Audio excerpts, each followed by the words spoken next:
YouTube of the Discord instead. Right.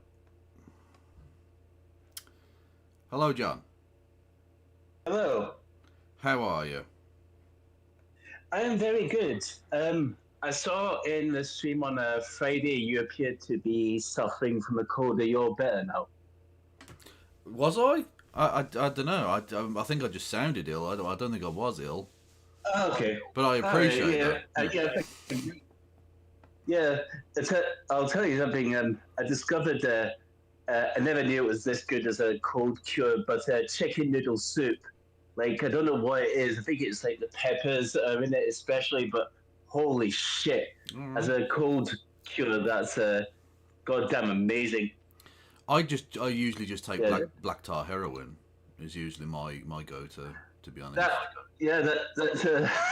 That's a good strat as well. Yeah. Okay. So yes, you had some issues with my Israel-Palestine takes, I believe. Yes, quite a few. Okay. Take them in whatever order you damn well please.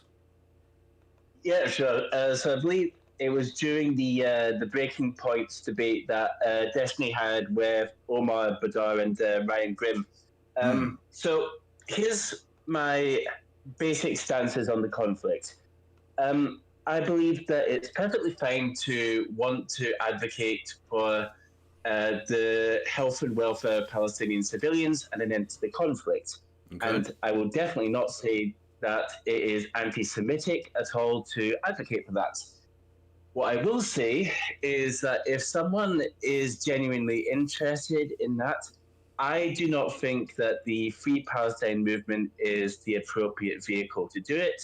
I would actually argue that someone who truly wants Palestinian liberation would disavow Free Palestine and start over with a group that's actually more interested in unity, because at the end of the day, if a peace plan happens, then the Zionists that are so constantly demonized are going to still nonetheless, realistically, have to be the people that said peace deal is going to be done with. And at the end of the day, this may be me being hopelessly optimistic, but one of my personal philosophies is there tends to be more that unites us than divides us.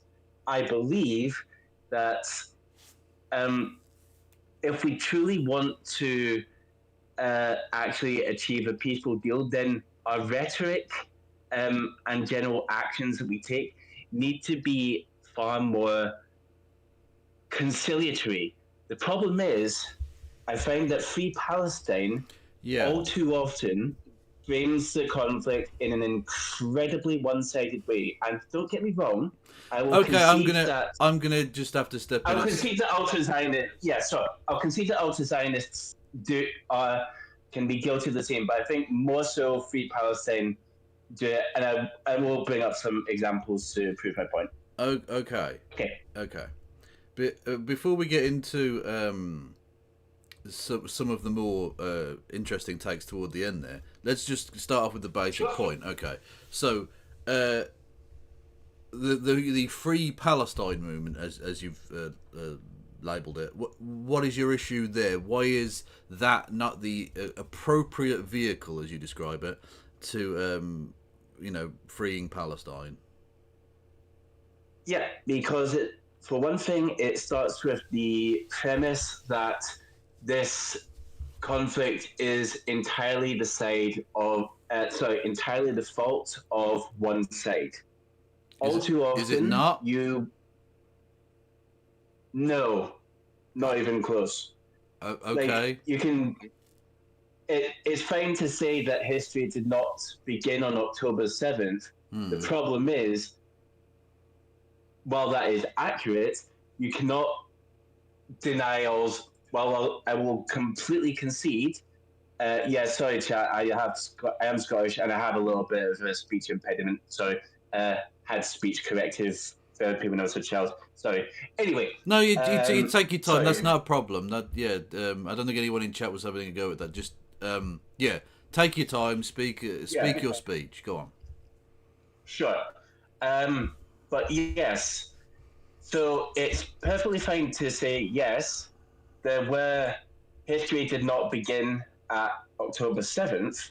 However, that argument doesn't work unless you acknowledge the horrific things that were done on both sides. So, for instance, one would be able to say, I'm just going to find my notes with regards to, where was it? What I will say is that in terms of it being one-sided, yeah, of course, no one. Obviously, both sides have done bad things at points during the course of history. My point, rather more, is that the continuation of this is based upon one side never ever accepting the existence of the other. Now, unfortunately, Hamas is playing into that game by trying to make it both sidesy in this regard. But generally speaking, the Palestinians have acted in pretty good faith and tried to get a peaceful solution, and that the Zionists have never and will never accept a Palestinian state. So in terms of why this war continues to exist, it's because of Zionists. I would argue it's both. I would say at the most charitable that it's both sides rejecting the existence of the other, not one side. Okay, that was your most charitable. What's your least charitable interpretation? Okay, my least charitable would be that based on the rejection of every single peace plan, both for partition and coexistence, plus other such things like previous terrorist attacks done by Hamas and the PLO, as well as the fact that both the 1948 and the 67 wars were done by Arab countries, specifically with the purpose of annihilating the Israelis, and the murder and expulsion of Jews that happened from all surrounding Arab countries between the 1947 to 49 war. What's that got to? Hang on, whoa! Time out, Home Slice. What's the actions of other Israeli states got to do with Palestine? Why should the Palestinian people be persecuted on the basis of the expulsion of Jewish people from Iraq? What I was trying to get at is... lost train of thought. Right. What I was trying to point out is that it is generally the case that, well, yes, Palestine have been subject to numerous reckless bombings and, yes, human rights abuses, including prisoner abuses, and indeed rape. I'm assuming since we're on Twitch, it's probably a better idea to censor that, right? Hence why I called it rape, not rape. But yeah. So I would say that it's been just as much Palestine as Israel, if not more so. Have the Palestinians... In terms of the aggression. Really? Have the Palestinians been aiding and abetting the building of illegal settlements on Israeli land? No, but that would be because they haven't. Have they built? Hang on, excuse me. Have they built an illegal wall around all of Israel, keeping the Israeli population as essentially an open air prison? No, they have not. Okay, but then how many Israeli hospitals? How many Israeli hospitals have been destroyed by Palestinians? You do realise that one side has better technological capability. Yeah, exactly. Yes. Other, no, it's asymmetric. It's not warfare, is it? It's slaughter. It's butchery. Sure, but one side. What do you mean, sure, but? Sure, but. One has. Well. Let me finish. One side has to engage in significantly more effort in order to kill the people that it wants to kill. Correct. So, for instance... Including killing tens of thousands of people of innocence. Yeah. True. Well, I watched your debate with Lorna Box as well, and he was talking, as well as Destiny's debate with Omar, and both of them talked about how the civilian to combatant rate is as high as 4 to 1 and as low as 2.5 to 1. Plus, Lona Box also mentioned that I think out of 24 battalions, Hamas have lost 20 battalions. So therefore, that's kind of an indication that of the what's the number of confirmed casualties? 37,000, something like that. Something I can't remember. like that, yeah. And it's obviously, yeah, which I'm going to also get into as well as part of why I also don't think it's a genocide. But we'll get to that later.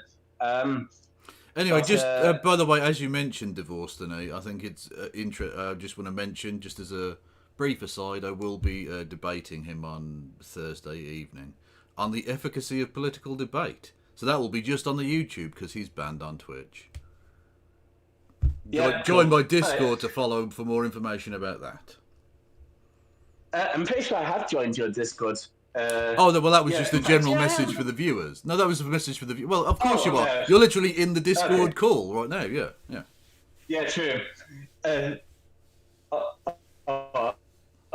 thought for one weird moment that you were giving me a special message, which was very sweet. Thank you. But no. But yes. Fuck. Where were we? Sorry. You were talking about dead Hamas or something. Oh, right. Yeah. So, in terms of, if the combatant to civilian, if the civilian to combatant ratio is accurate, then that kind of seems to indicate that what Israel is doing is largely focused on getting Hamas out of power and indeed eradicated, because otherwise there is so much stuff that Israel, even without nuclear weapons, they could, in the space of a single day, they could just wipe out, completely flatten Gaza and kill all point. What was the? I don't know that it's 2023 population of Gaza. To 2 point something million. Yeah. Anyway, but I Yeah. don't know that it's a massive flex to say, well, they could just nuke them. So by comparison, actually, we should give them a balloon and a certificate of fucking thanks for just destroying so much of the infrastructure and killing tens of thousands of innocent people. Yay! Sure. Yeah. Okay. 2.1. Estimated population of the Gaza Strip for 2023 was around 2.1 million. Yeah. Okay. So here's where I really start having troubles. So 2.1 million, and the Israelis have killed 33,000. Now, let's, for the sake of argument, say that all 33,000 are civilians and Israel's got like super duper level bad aim. But that's still 1% of the population. Now, here's where I really start having issues, and it's that if you compare it to, say, the Communist Party of Kampuchea killing 25% of Cambodians, or the Nazis killing 66% of European Jews, can you imagine either the Nazi Party or the Communist Party of Kampuchea going, well, we've killed 1% of our targeted oppositions. I think we'll keep it at this 1% rate. I imagine if the Israeli government were really sincere about genociding, my man, it should be like at 300,000 or 600,000, or around about half. Okay, let's use the example you gave there of the Holocaust, because I think it is pertinent. Was Kristallnacht part of genocide? Yes, it was, and it became part of a larger period from. Okay, so what? Yep. Okay, at that point they hadn't killed even 1% of Jewish people in Europe.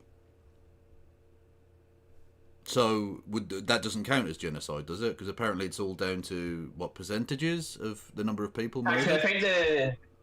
Actually, I think the genocide period is actually defined as starting from when the concentration camps turned into death camps. So I think the actual period of genocide for the Jews is I think Well, that's roundabout considered to be strike from 1942 to 45. that is honestly one of the most whack things. You're now doing essentially genocide denial, Holocaust denial, for want of a better No, phrase. not. The idea That's that where the big jump in the 60 million. I think that's where that's almost okay. all the 60 Time million out. No, time out. I'm not allowing Holocaust denial bullshit on my fucking channel, right? I'm not. I'm sorry, man. Just because before the concentration camps, right? That was still fucking genocide. Just because they hadn't become death camps. The idea that you have to wait until after the Wannsee conference for you to begin to call it genocide is just fucking ludicrous. What level of forehead shit are you talking about now? I just decided to Google Holocaust period.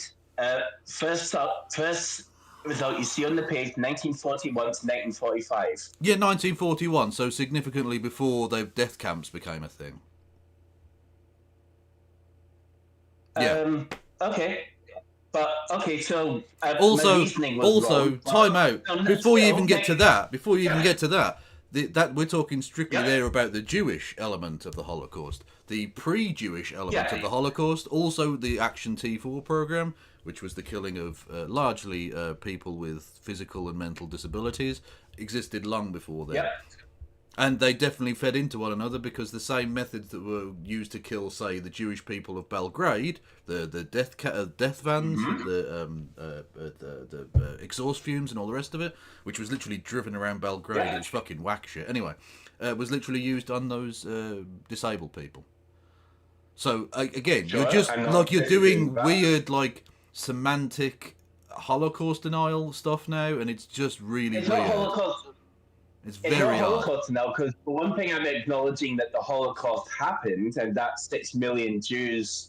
No, again, time out.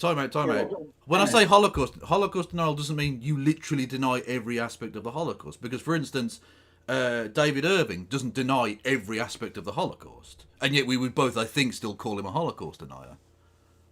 It's the minimisation of it. It's the restriction of it to the bit that you find convenient in order to, well, in the case of Nazis, minimise, but in your case, strictly hive off the one section. To use the Igor Simonov line, there was the shower by bullets and the shower by gas, right? The two kind of main periods of that.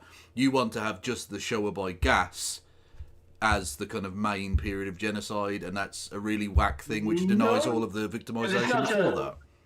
I'm not just talking, because obviously there's not just the Holocaust that Nazi Germany did that's considered genocide. There's also the atrocities committed against Soviet prisoners of war, the crimes against the Polish nation, the Romanian genocide. But these things bleed into one another. They're not individually separate. I mean, for instance, Auschwitz, right? Obviously famously known for killing largely Jewish people. But the first people to be gassed there... LGBT people the first people to be gassed there were Polish and Soviet prisoners of war. Yeah. So these things are not separate. They bleed into one another in a really symbiotic way, I suppose you might call it, in a bizarre way. Yeah. Sure. But we were getting into the math before, just to return.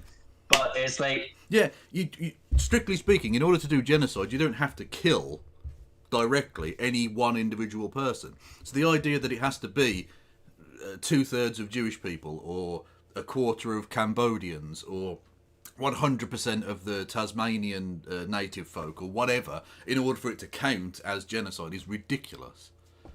You can kill, in theory, 0 people and it still be genocide.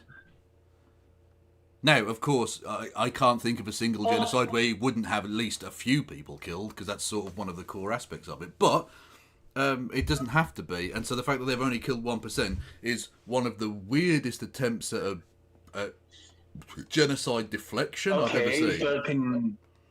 But can you name me a single genocide where the genociding party is, what's the most tactful way of putting this, is kind of pretty much holding back and going further than just the 1% holding back. You genuinely would describe what the Israeli government has done over the last 6 months as holding back? They've destroyed considering huge sections of it. They've killed considering their huge military numbers. capability, it shouldn't. And again, if the So you are literally asking us to be thankful that they haven't nuked Gaza. That's what you're actually asking I'm for. saying that if they I'm saying that if they are actually sincere about wanting to kill Palestinians and presumably moving all the Israelis into Gaza so they can do the settlements. By the way, and before everyone says, no, I don't agree with the West Bank settlements at all. They need to get the fuck out of there and stop people destroying the aid. There we go. Fucking hate that. That's something that needs to stop when the peace deal happens. But anyway, why do I keep stupid fucking ADHD keep forgetting? Right. It's going to You said name it, genocide, restraint, something like that.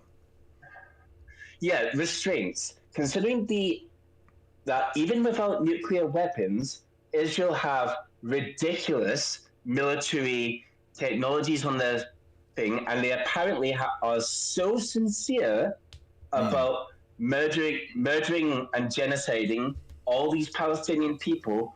Why are the numbers not 600,000? Why are they not 1,030,000? Why is it? Mate, okay, why? So you are literally asking us to give them a balloon and a happy smiley face sticker for not killing more people. No, is weird. And secondly, there is a difference between murdering and genociding. The two are very often linked, of course.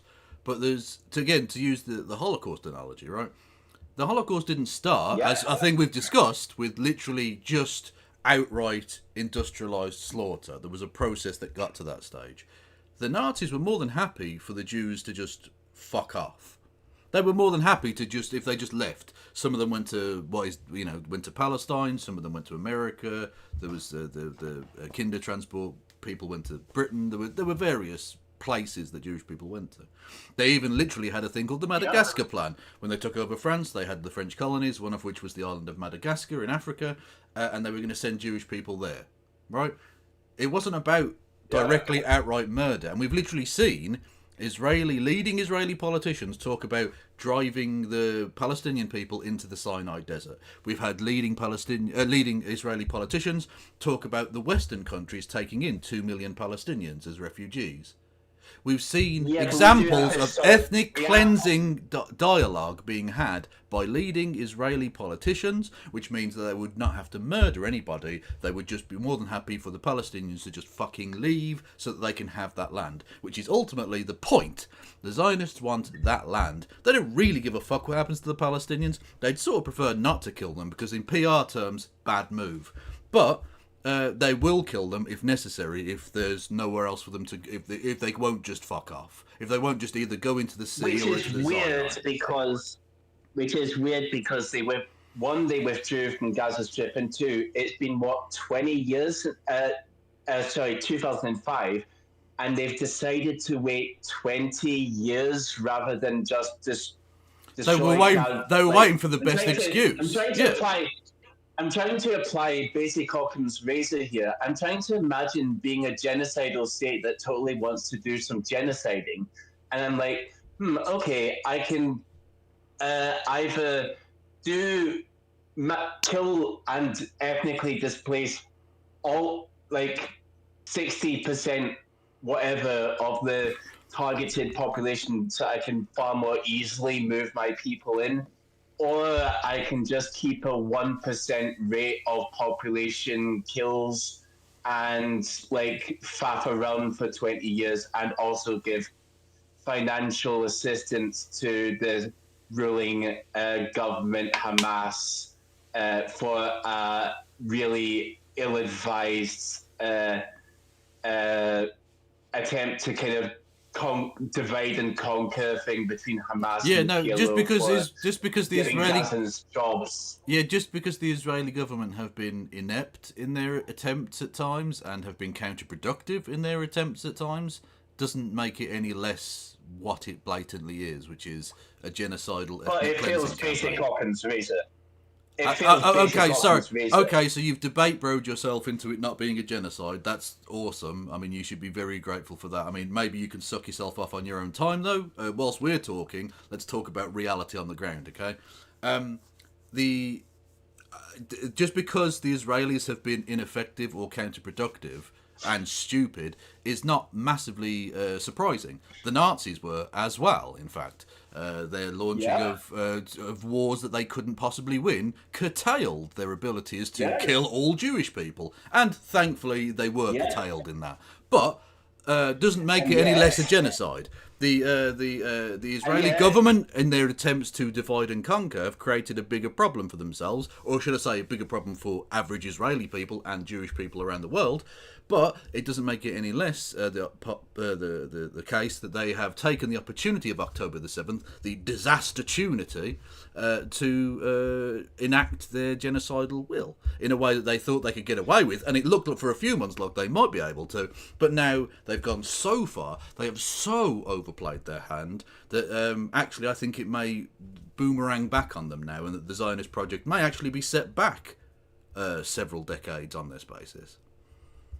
Not really, because the Zionist, for one thing, the Zionist project is needlessly overcomplicated by the Free Palestine crowd. The Zionist project is Israel being a state with its own borders, but that's by the by. No, time out, Holmes. No, that is not the Zionist project, because if that were the case, they could just stop, because they have a country with borders. That already exists. But they haven't stopped. They've continued to build illegal settlements. They've continued to nudge, nudge, wink, wink, arm people to violently attack Palestinians in the West Bank. They have walled off the Gaza Strip and created an open-air prison system, which they have then, over the last 6 months, continuously bombed and flattened. They have killed only 1%, thankfully only 1% of the population of the Gaza Strip. They haven't just stopped. The Zionist project is not just Israel to exist in some form, as propagandists like yourself like to say. They are literally, they want from the river to the sea. Israel is all there will be. They've literally said that. It's literally in the fucking Likud party, foundational documents. They don't want there to be a Palestinian state. Sure, except as previously established, we've got all the historical evidence of attempted peace talks, be it Oslo, be it Camp David, where it seems like it wasn't. None of which, by the way, time out. None of which were carried out. No, come on. None of which were carried out by Likud, were they? No. Okay. But that doesn't mean that. So we're living under a very different paradigm than we previously were. Yeah. The Israeli Labour Party are not a fucking political faction really anymore, are they? They're nothing. The thing, partly because Likud people, murdered motherfuckers. Do you know what a really good difference between Likud and Hamas is? If you want Likud out of power, all you need to do is do what Israeli people on the street are doing. They're constantly peacefully protesting. They're putting pressure on and being violently cracked down on, by the police state. Yes, yeah, I know. Yes, but they still to the point where literally the hostages' families have been violently, brutally assaulted by the police state under the auspices of the Likud government. Yeah. Yeah, we know. But yeah. they still look, and that hasn't removed Likud or Benjamin Netanyahu from power in 6 months. General elections. I mean, isn't what's his name? Benny Gantz or whatever the hell. Benny Gantz. He's Benny Gantz. Yeah, he's threatened to withdraw his party from the coalition. And if that happens, then the dominoes they start falling down. Okay, and if that happens, and if that ever happens, then come back to me. But until then, he's done nothing. He's stood by and allowed all of this to happen. Sure. So I don't you're well. In theory, this thing could happen. He wrote a strongly worded letter saying he didn't like it, and then continued to vote with him anyway. Yeah. I don't fucking care then. He's as complicit as anyone else. The Israeli government are entirely complicit in all of this. I don't give a fuck if he's a minor player or whether he has the power to bring down Netanyahu. He hasn't brought down Benjamin Netanyahu. But to compare the two forms of protest, let's use an analogy. Let's say I want to make you agree with a position that I hold. Okay. Which of these two approaches would be more likely for me to help you agree with me? A conversation like the one we're having now, or me coming to your house and setting fire to it and kidnapping your cat? Which of those two approaches would be more likely to make you agree with the position I'm trying to sell? Okay, but if your position is stop doing a genocide, then I don't know that. I mean, which we don't have compelling evidence that there's a genocide for it. Okay, stop killing people. Okay, stop killing people. Can we at least agree that that's happening? Yeah, I can fully. Okay. Yeah, that's so fine. If there's lots and lots of people being killed, then I sort of don't care what particular method you're taking here. Mm-hmm. Like, I don't really give a fuck. If your argument is just wait for there to be another election in Israel, I mean, what do they have to kill 2%, 5%? Like, what point is it become okay? That's not the. Yeah. That's not, but what I was going to be getting at with regards to the Likud versus Hamas thing, there is no similar method to hold Hamas accountable.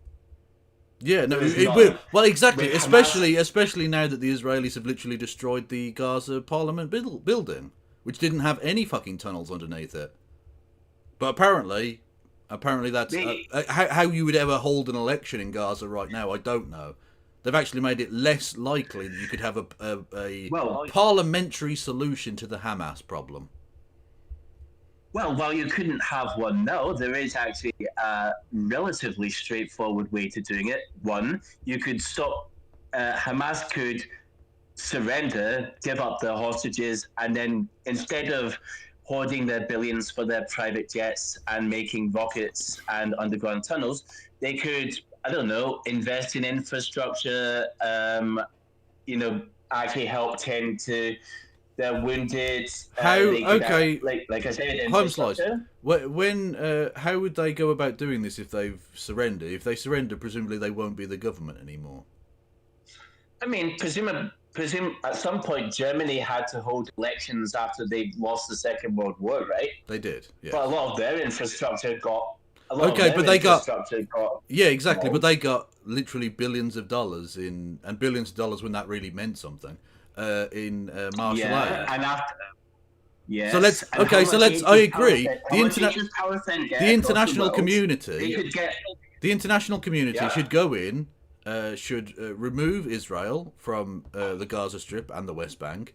Enforce occupation zones, invest billions of dollars into reconstructing those places, outlaw people who've engaged in terrorism, because that did happen. The Nazis literally lost their ability to both vote and stand in elections, and ensure that that both sides keep the peace, if necessary, with some sort of Berlin Wall style Checkpoint Charlie shit, whatever you want to do. And then ensure that you can have a peaceful transition to democracy as you had in West Germany. I agree. Yes. Let's do that. But obviously, you would also have to not have Hamas in power, because Salman Rushdie. Yeah, no, the Nazis were removed. Yes, so that's absolutely fine. Yeah. We agree on that. That's fine. Okay, cool. But Israel also have to, fuck off. Yeah, that would be fine. Yeah, like I said, I advocate. Well, I probably haven't said it already, but yeah, I advocate for two-state solutions. So cool. Yeah, I think. Do you think the Israeli government are remotely likely to agree to such an awesome plan? I think they're far more likely to do it than Hamas.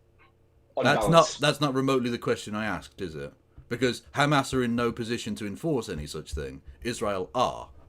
So would the Israeli government, let's say the international community proposed such a plan, do you think the Israeli government would allow it for a fucking second? with the current state of things, not at the moment. Exactly. So it's a pie in the sky nonsense. You get to pretend to be a good person by saying, I support a two-state solution, I support peace and awesomeness, but actually I'm going to play defence for a government that would prevent any of that from ever taking place. But to go back to World War II comparisons, do you think that the Allies would have ever attempted to negotiate with Hitler?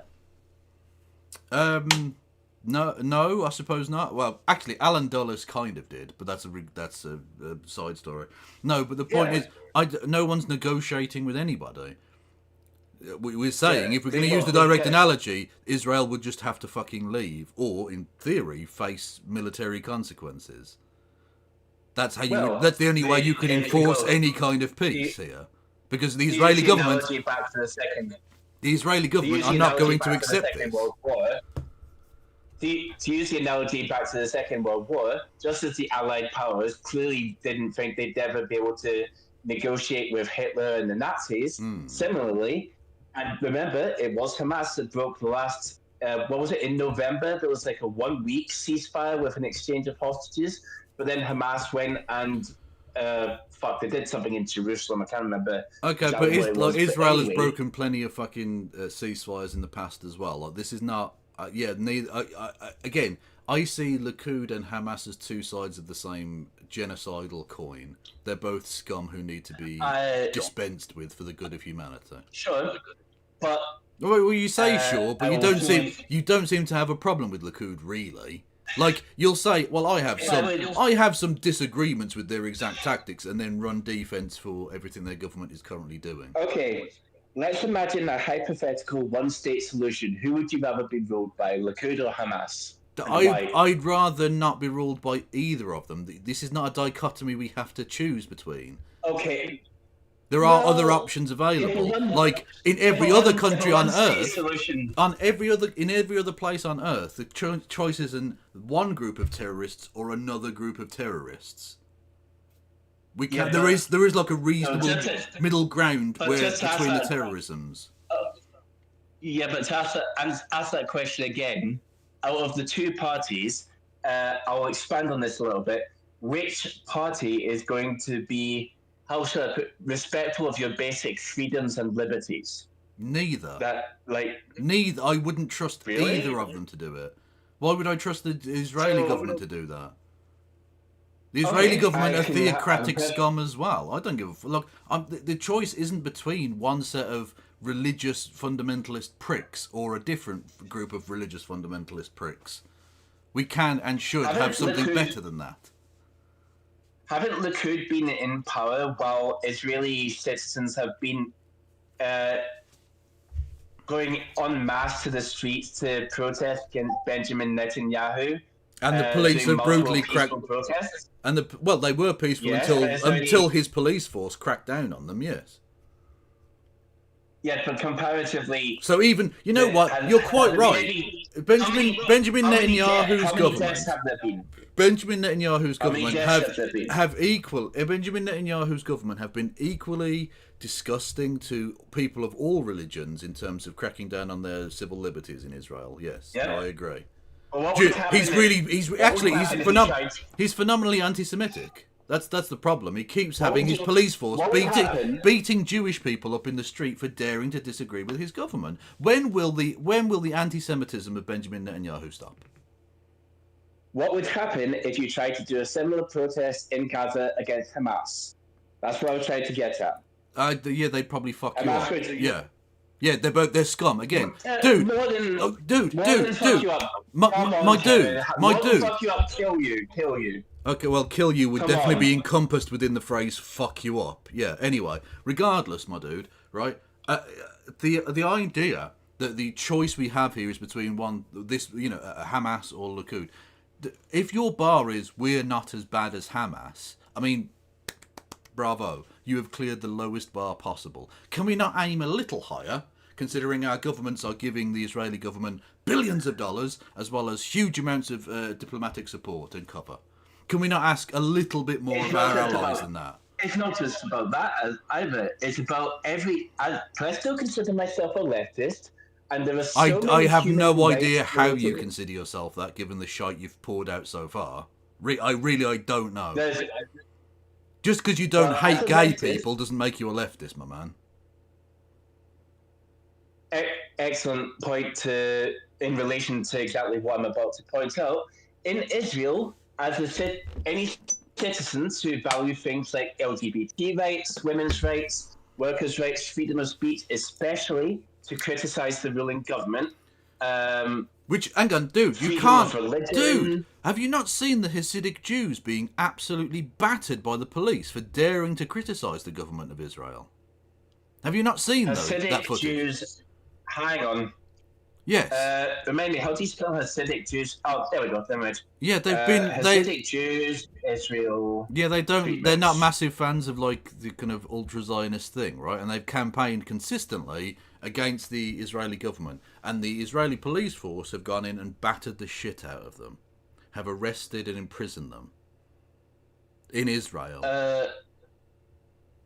That happens, my dude. This isn't some sort of shock news. Also, yeah, okay, you don't get to just pinkwash your genocide by saying, Jews and Muslims and most Jews and Muslims and Christians of general all religions and atheists as well are still, relatively speaking, able to live and coexist peacefully with each other. And this is another key important difference between stuff like apartheid accusations, are able to run for political office, which I don't know about. I'm admittedly a bit rusty on my knowledge on South African history, but I'm pretty sure that during apartheid era South Africa, you were not allowed as a black person to run for political office.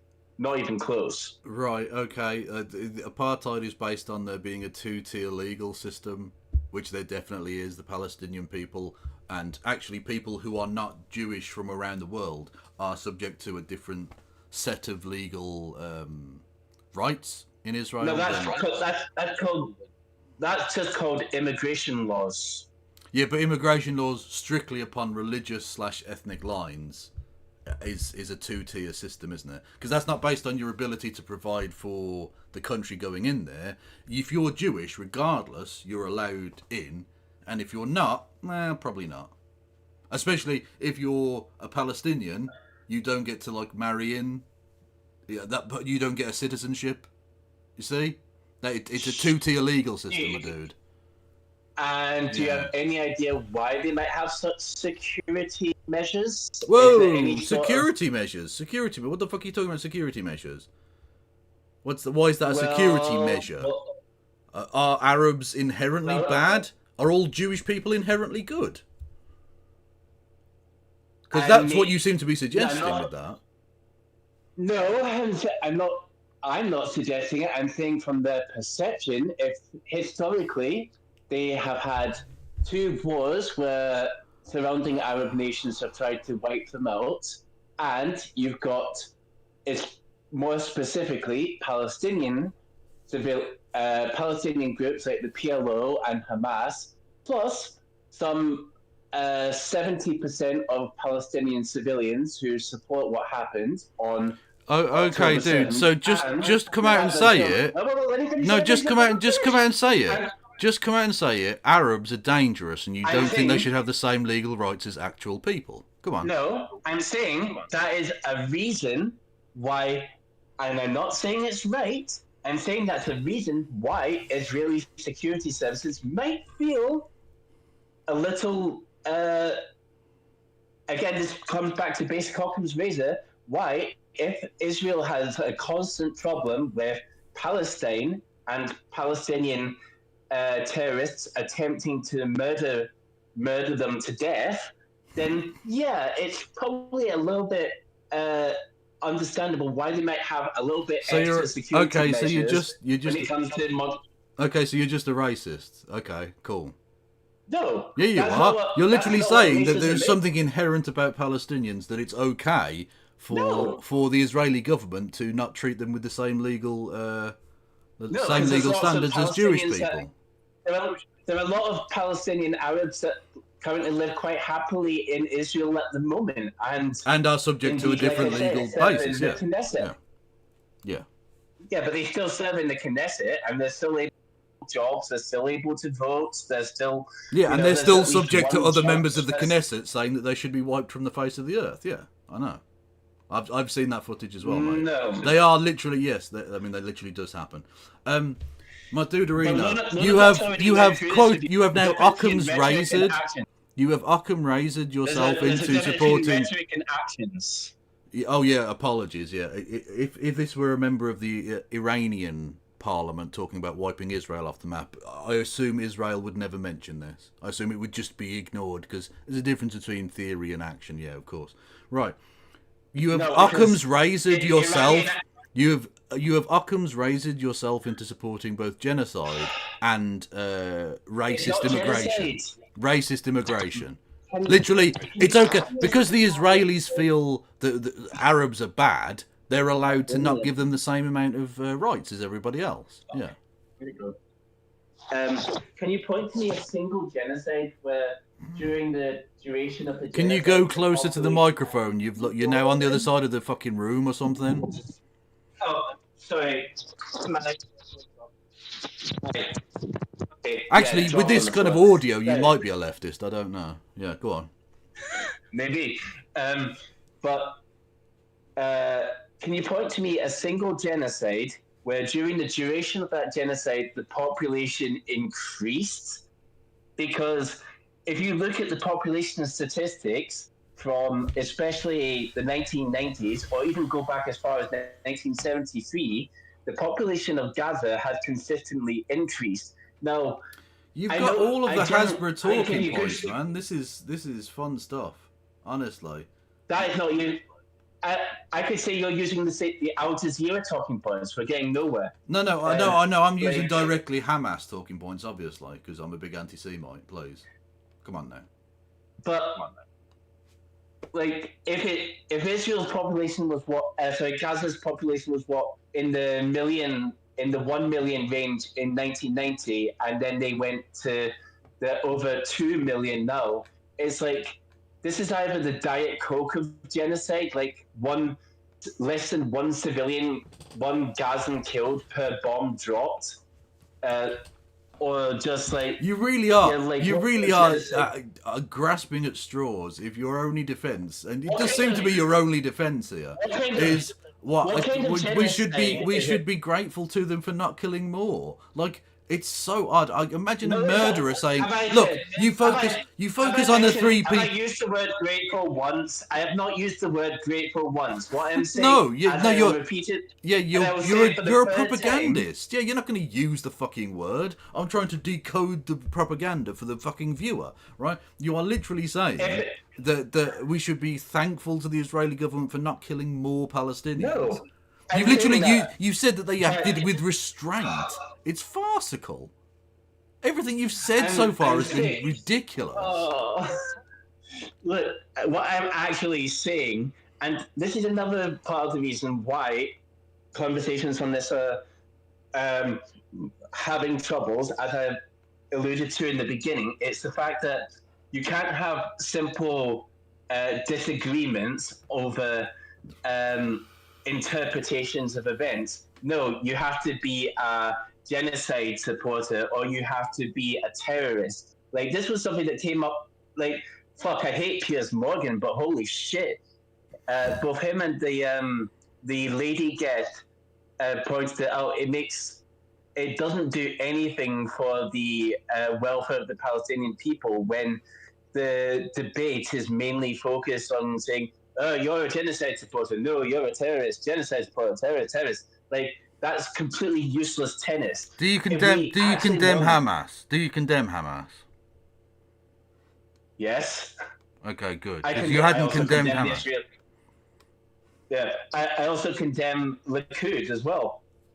Do you? Because you seem to be running defence for them really rather ineffectively, but you are trying. No, I think I started. I'm pretty sure I started this conversation by saying that I believe Netanyahu and other high-ranking members of his government and the IDF should be tried for war crimes.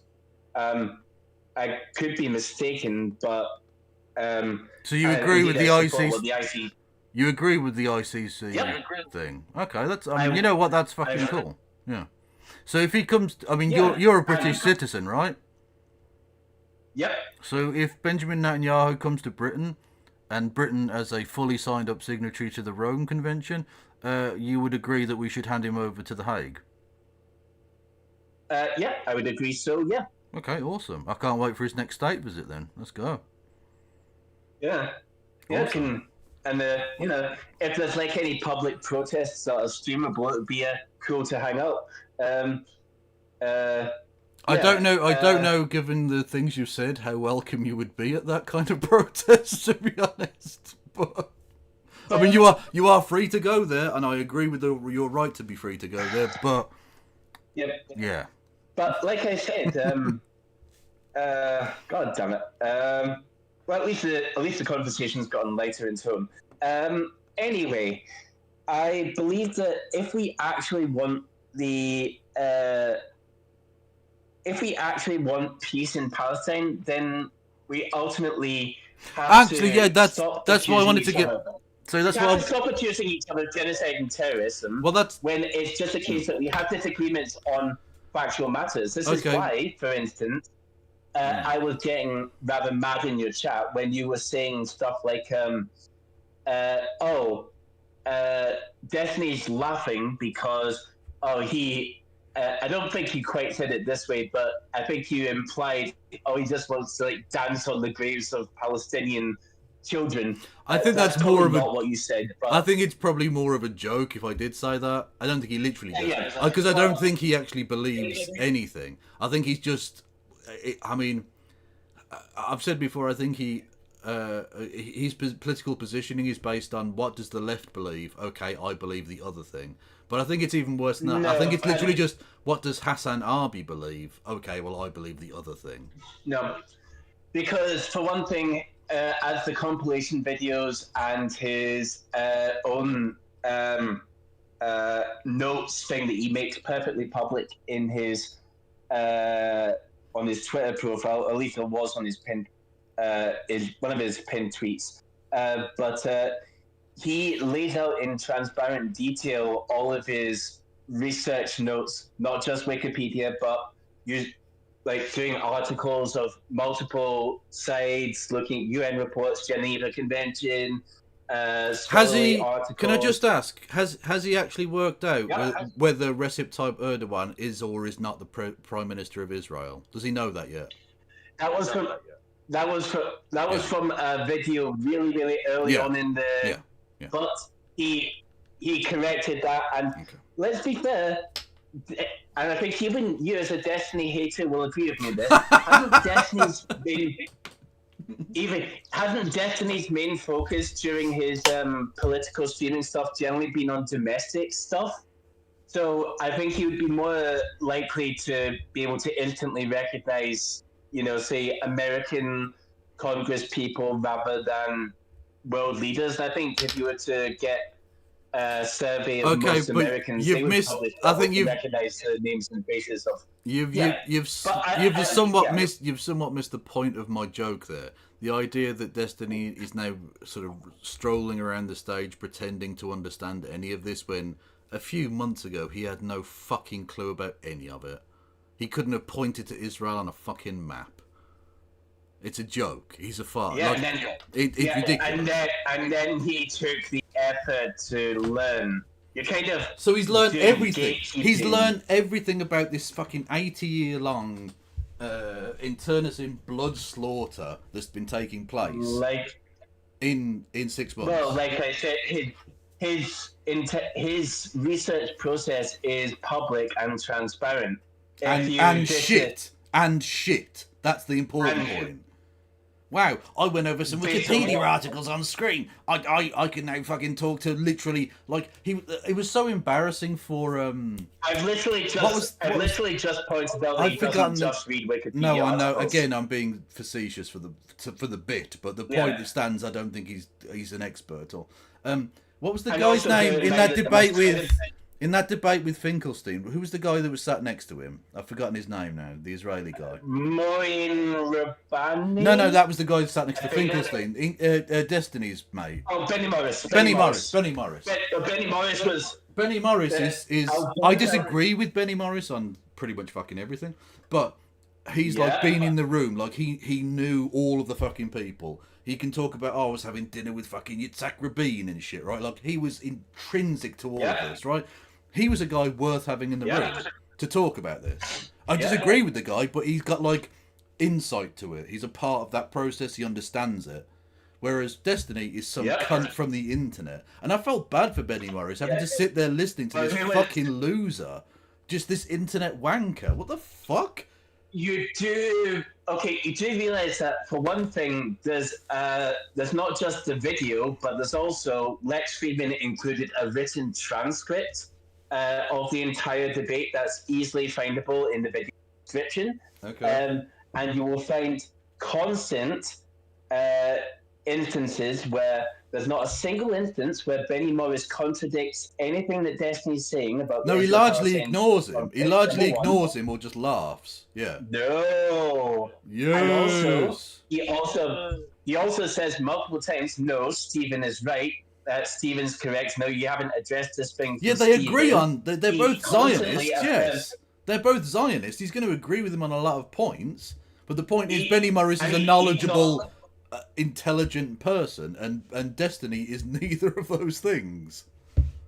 Well, and yet Norman Finkelstein, supposedly a respectable professor, I'm not defending Norman Finkelstein. I'm not defending Norman Finkelstein. I'm just saying Divorcelli shouldn't have been there. No, I could probably agree with that. I would say it should have been Rabani versus Morris. So are you a hater as well? Are you a Destiny hater? Are you saying he shouldn't have been in the room? Are you saying this man who's got a doctorate from the University of Wikipedia shouldn't have been in the same room? No, I think that's academic snobbery.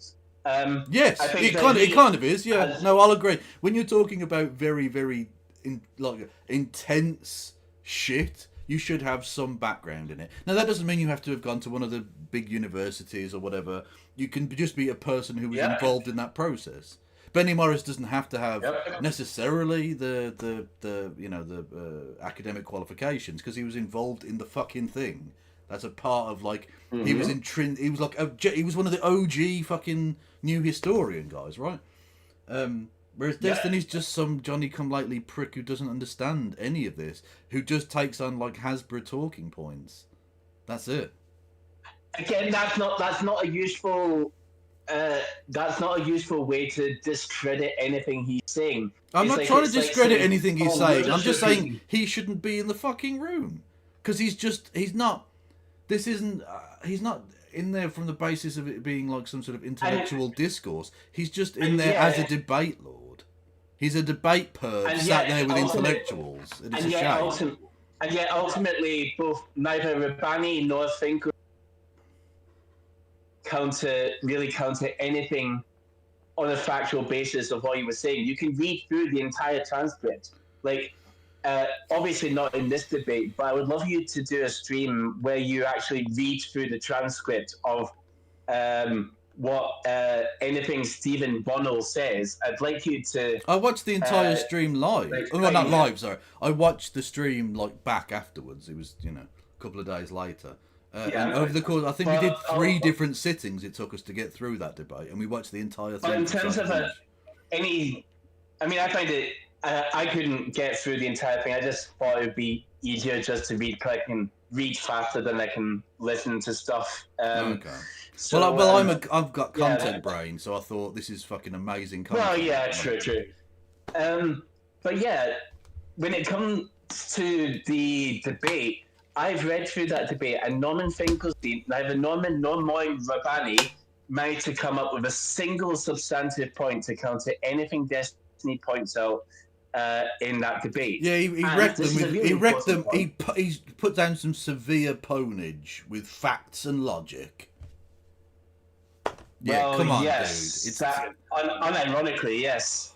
Mate. Like, there's nothing that, despite the fact that Finkelstein and Rabbani was supposedly, these highly learned individuals, somehow they weren't able to factually rebut a League of Legends streamer. Like, that's not a good, not a good, that's not a good endorsement of the academic prowess, really.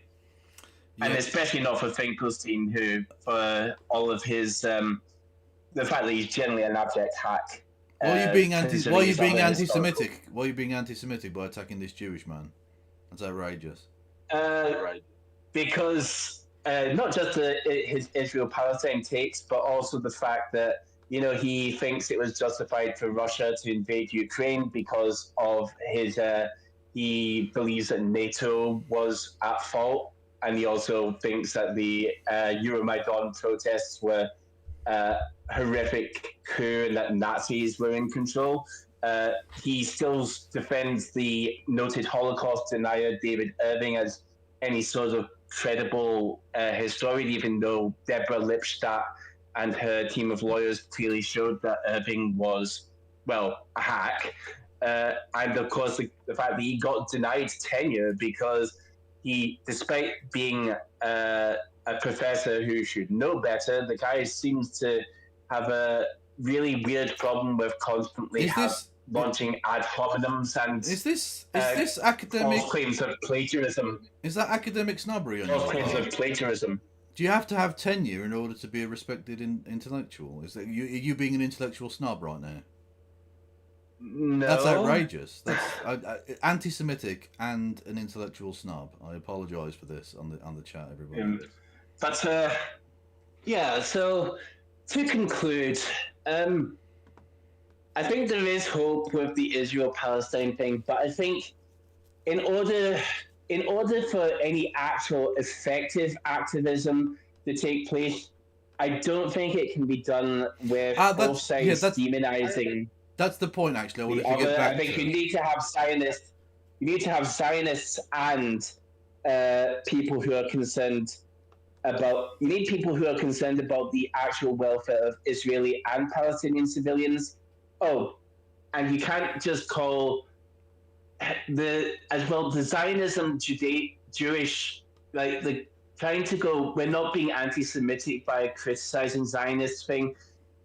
You need to drop that argument, because at the end of the day, if you were to do, let's say we were to do a random survey of 100,000 Jewish citizens, and we were to ask them, do you hold with Zionism? I would wager pretty good money that you'd get a more than 95% yes rate. Okay. Right. So the Venn diagram between Jews and Zionists, who, like I said before, want there to be a state of Israel. Dude, in comparison just because Zionists have been very effective at putting a guilt trip on Jewish people around the world to support a state they don't belong to, and it is a disgrace that they've done this, by the way, whether it's Jewish people in Britain, America, Russia, wherever. Jewish people feel an intense pressure on them from the very beginning of their life to say that they support these things and to feel like their Jewishness is tied up with Israel because of Zionist propaganda, because of bullshit, right? So a country they've never been to, that they shouldn't feel any particular allegiance to, is all of a sudden a core part of their Jewishness. I understand why they feel that way, because they've had that placed upon them. It's an imposition on Jewish people by Zionists. Zionism is a succubus upon international Jewish communities. You do realise you could replace every word you said with, like, say, Muslims and Gaza, and it would be also accurate, right? I don't think that's necessarily true. I don't think that's necessarily true. Muslims have never been to Gaza. Whoa. Time out. No, there are loads of Muslim communities around the world who seemingly either don't give a fuck about Gaza and don't have like a birthright citizenship thing to go to Gaza. There's no intrinsic Muslimness to Gaza. Okay, instead of Gaza being anti-Israel, anti-Semitic, then, like, you could argue that lots of Muslims feel pressured to oppose Israel feel pressure to be anti-Semitic. So hang on, are you arguing that there is an imposition on, oh my god, there is an imposition on on Muslim people around the world to be anti-Semitic? In other words, you're saying there's some intrinsic part of modern Muslimness that is anti-Semitism. I won't commit to that position if you don't commit to your position about how Jews are being pressured to. Well, no, because it's pretty obvious that that's the case with the case of Zionists. They've been very effective at pressuring young Jewish people, especially. I don't think Jews are any more pressured to accept the existence of Israel than you and not I accept are the pressured existence. to No, accept the existence of Britain. not the existence of, or the right of Britain. not the existence of a place, but like they're feeling that their Jewishness is tied up with this thing. That in some way, the existence of Israel or the continuation of Israel, the support of Israel, is an inherent part of their Jewishness. In a way that it needn't be, because of course people were Jewish before Israel existed. So it's not like some intrinsic part of Jewishness. People have put the idea of it being an intrinsic part of Jewishness into the discourse. Technically, after Jewish Israel existed, if we're talking about, well, I know you're talking about modern Israel, but obviously if we go back to the line I'm not talking ownership, about ancient Judea. Yeah, I'm talking about like the Zionist project that created a nation state called Israel. Which, by the way, even Zionism was a fucking fringe thing 100 years ago in Jewish communities. It was seen as exactly, yeah. But the point is, there's not something inherent to Judaism, which means you have to support Israel. That's a thing that's been artificially inserted into international discourse by Zionists. A good chunk of those Jews that were fleeing Europe, they all went to the same place. So clearly, it is something that meant quite a lot to the millions of Jews but we know all around the world. But we know that this wasn't location. So Zionism. Zionism clearly did have a big impact in. I'm not saying it didn't have any support whatsoever. I'm saying it was a fringe opinion, i.e. a small percentage, relatively small, 10, 15, 20%, whatever, depending on exactly where you are and exactly, what time period. But up until the Holocaust, it was still a fringe opinion. Okay? Zionism was not the majority opinion. Actually, most Jewish people in Europe were socialists or communists of some variety. Not to play into the Judeo-Bolshevik thing, because that isn't actually true, but it was certainly a popular belief amongst Jewish populations who unfortunately were very poor, and that tends to breed a more leftist outlook. But the point is that Zionism was not an inherent part of Judaism then. It has become so because it's been artificially implanted by people who wanted it to be so for their own political ends. That's not true, though. Isn't there great big parts of the Talmud where, talking about, Jews, and indeed the Bible and other sorts of religious texts about, Moses there's the whole Moses leading the slaves out of Egypt and finding a new home. There's the whole which, by the way, Abraham and Israel. Which, by the way, that didn't happen. By the way, there were never any particularly large groups of Jewish people in ancient Egypt. There's no archaeological evidence whatsoever to suggest that story. No, is I know true. that.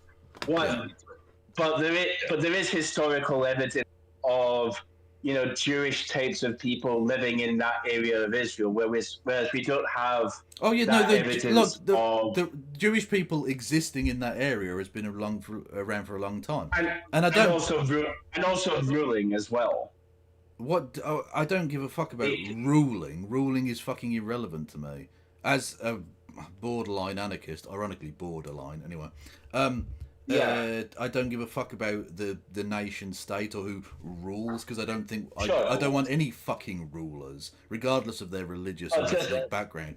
Jewish people existing in that place has existed for a very long time. But when I'd say Israel, I'm talking about the artificial modern nation state which has been imposed by Zionists. That's what I'm talking about. But the idea of Israel and Jews one day returning to their homeland, I would argue, absolutely was up until the establishment of Israel back in 48. I think that was a massive part of Jewish. No, Zionism again. thought. Zionism was a very fringe political belief up until even 100 years ago. Even during the Second World War. Maybe politically, but religiously? Oh, well, yeah, I mean, what people believe religiously is neither here nor there. I don't give a fuck what you believe in terms of your religious side of things. I give a fuck about what laws you want to enact. I give a fuck about what you want your army to do. I give a fuck about what you want as international policy. I don't give a fuck about whether you have some grand idea in, you know, what a dickhead saying something in a church or a synagogue or a mosque is neither here nor there to me particularly. It's what happens on the outside that matters. And politically speaking, Zionism was a fringe belief. It is no longer, unfortunately. That change doesn't come about entirely naturally. Yep. Okay? Sure. Also, we know that before the Holocaust, a lot of Zionist leaders didn't even think that they could necessarily set up anything in Israel, or what we now know as Israel in the Levant, and so they had all kinds of other possibilities of setting something up in the west of America, or in, was it Uganda, I think, or Kenya? In Africa was another plan that they had. They just wanted a land for Jewish people to go to. Yeah. The idea that they have to have inherently that bit of land is ridiculous. That's, again, a modern affectation that's been added on. Sure, but that's what ended up being the one that they were able to get. Okay, again, because a third state, our own, indeed, promised them the land of a third country to make up for the fact that white Europeans had killed loads of them in Europe. Like, that's ridiculous. Sure. I don't get why Britain gets to act like the fucking real estate agent, handing out the land of other people. As bad as it was, like, the Ottoman Empire, a genocide state, had fallen, and so ultimately it was the British that had ownership of it, which sucks for sure. But ultimately, I hate to make a Matrix argument here, but ultimately, sadly, Britain were the ones that had the ability to be able to facilitate that, and bear in mind, because the United Nations likes to get appealed to a lot around here. The United Nations did come up with a partition plan in 1948 that would have been round about, 50-50 splitting the land? Something close to 50-50 from what I understand. Okay. But all of the Arab states rejected it and instead went to war. Yeah, why? And then in 1967, why would they accept it? Why should they have ever had to accept it? Because then Palestine would have a state. Who would ever accept a group of people who aren't from there, i.e., largely like Polish, Russian people who were born there? Like, I mean, literally fucking. Oh fuck's sake! I've totally my brain fart has gone completely. David Ben Gurion. Yeah. David Ben Gurion was a Polish man. Mm-hmm. Why the fuck would you accept? Yeah. Like, for instance, right? Say loads of Polish people turned up in Britain and said, "Oh, we want Cornwall. You have to accept this now." Who's going to accept that? Who would just accept foreign interlopers coming in and demanding 50% of your fucking land? Who would ever be okay with that? Why would you just accept that? I mean, I think it's a lot more. Wasn't there like land sales and all that sort of shit? You don't get to do ethnic cleansing via land sale either. Buying land doesn't mean you get to set up a new country. If you buy land, if you buy a farm in Britain, let's say you buy 100 acres of land in Britain, you don't get to set up your own fucking country. It's still a part of the country you exist in. You just own that bit of land to farm or whatever, or build houses. Let's imagine there was a World Farmers Union. I mean, there probably is. But let's imagine that nearly all members of the World Farmers Union managed to agree a deal for you to get that land, but then you got attacked and attempted to be. But why would the host country ever accept this? Why? Let's put it on Israel. Let's flip it back on Israel and say let's say people from Morocco turn up tomorrow. Yep. And say, because we were part of the Ottoman Empire a million years ago. I think Morocco was. Yeah. Actually, let's say Egypt. Fuck it, doesn't really matter. And they turn up and they start buying bits of land in Israel, right? And they say, well, we bought X amount of land. We want 50% of this land. We've got heritage in this place. And the UN say, yeah. Would Israel ever accept the partition of their land 50-50 by foreign interlopers coming in? Would they ever accept that? Those two are the same. Why are they not the same? They're foreign-born interlopers who have come into your land, bought bits of your land, have heritage in that place because the Arabs have lived in that place for a very long time as well. Why don't they get to claim 50% of Israel? But a lot of Israelis at the time had also been living for a long time as well. And at the end of the day, as much as exactly. I'm saying it's the same process that Israel would never accept, and yet it demands that the Palestinians have to accept. Yes, but question: if they'd accepted, would there be a country called Palestine right now? Possibly, but the Zionists wouldn't have stopped because the Zionists, let's say the ultra-Zionists, are crazy. A partition plan had been negotiated. The Arabs rejected it, and then, as a result of that, in 48 and 67, they ended up with less. So Israel didn't stick to the deal it had agreed to then. Okay. Yeah, and they've continued to constantly slice off bits of Palestinian land to the point where Palestine is nowhere near the 50-50 split that you so generously think that the Palestinians should have accepted. And you're now saying, you should now accept 10% of the land. And if you don't agree, then we'll carve off more, and then we'll demand that you accept only 5% of the land.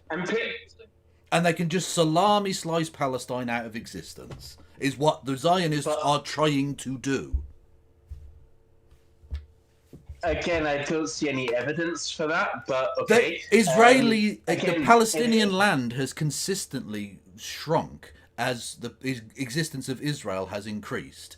It is a salami slicing, illegal settlement by illegal settlement, land dispute by land dispute, incursion, war, occupation. They have constantly reduced it to the point where Israel and Palestine are no longer remotely 50-50 of that land. You can't deny evidence of that, dude. What do you mean? Hang on, are you suggesting that Israel only makes up 50% of the land? Are you suggesting that Israel has stuck to the 67 borders? Because they fucking haven't. What I'm saying is that no, I fully accept that. What I'm pointing out is the harsh reality of what happens in a war. If in a war you get to just take people's land. Is that your argument? Because you were saying earlier that you didn't like Norman Finkelstein. Therefore, you get to commit unlimited terrorist actions? No. Hang on, friend. You were arguing earlier that Finkelstein was wrong for supporting Russia during the Ukraine-Russia war. And I agree with you. I think he is wrong in supporting that. But why don't Russia get to just, it's a war, so they get to just take some land, right? Why not? Yeah. What do you mean, yeah? Are you arguing that Russia were right then? No, sorry, can you repeat your question? So it was... Okay. I'm drawing a comparison between the actions of the Israeli state and the actions of the Russian state. Why is it that in a war, Israel gets to just take some land because that's a war, but Russia doesn't get to just take some land because it's a war, right? So Putin's right to just annex some Ukrainian land because it's a war.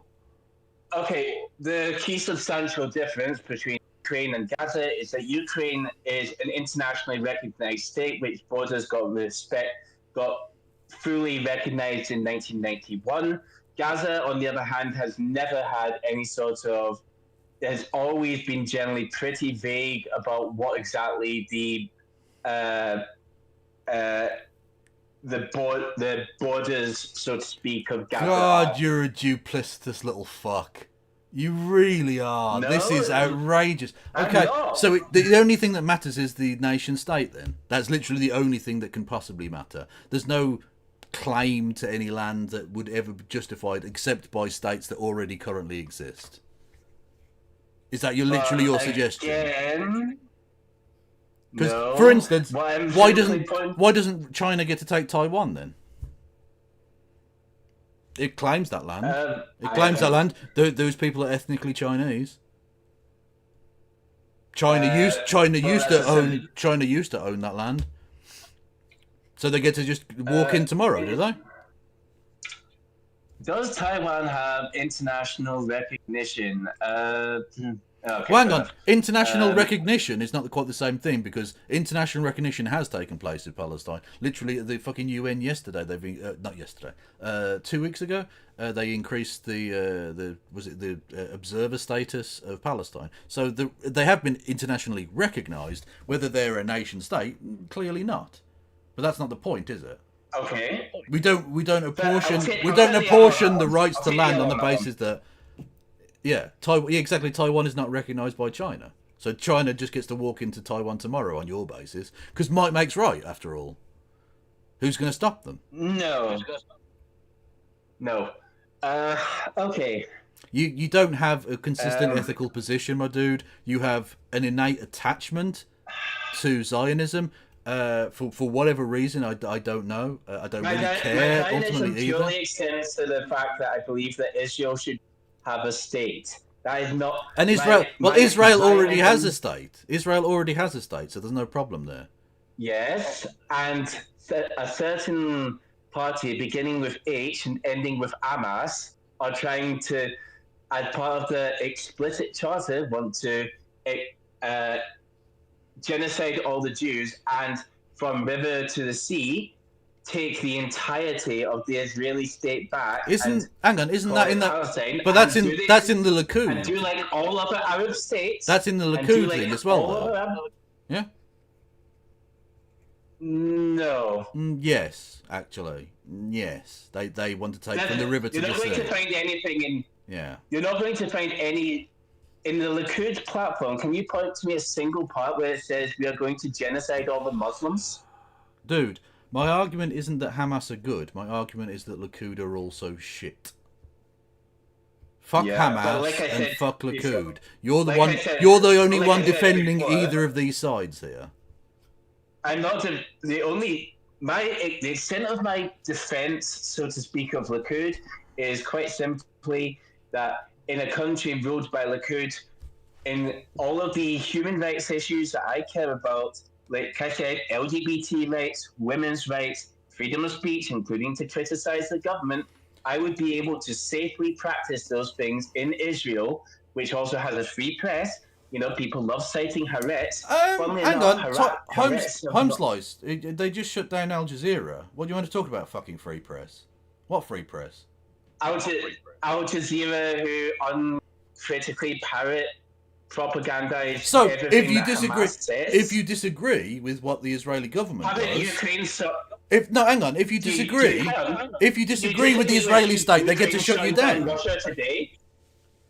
Ukraine shut down. Yeah, but that's not a free press. That's not a free press, is it? That's the point. It's not a free press. If you get to shut down news stations that are critical of your government and issue a different line, that isn't a free press. It isn't. No, it's a press that has to comply with your laws. Al Jazeera is not complying with Israeli law.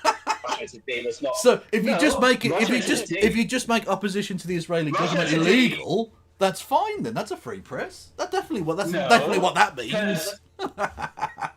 You joker! You fucking joker! No, Haaretz also are very, very openly critical of Benjamin Netanyahu, and I believe there's a whole bunch of other Israeli newspapers, and yet, funnily enough, those have not been made illegal. Al Yeah, because Jazeera, on the other they're hand, run. which uncritically, Yeah, because Al Al Jazeera Jazeera is run by Arabs, and the Israeli government are very racist. Yes, and uncritically parrots Hamas propaganda. which you're allowed Similarly, to do. Russia, You're allowed to be horrible and shit in a free society with a free press. but Yes. similarly, Look, it's Russia disgusting. I'm not arguing that they parrots should be okay with that. But if you're a free government, Russia if you're today. a government of a free society with a free press, you allow that to take place. And Israel, disagree it with demonstrably Russia today? is not.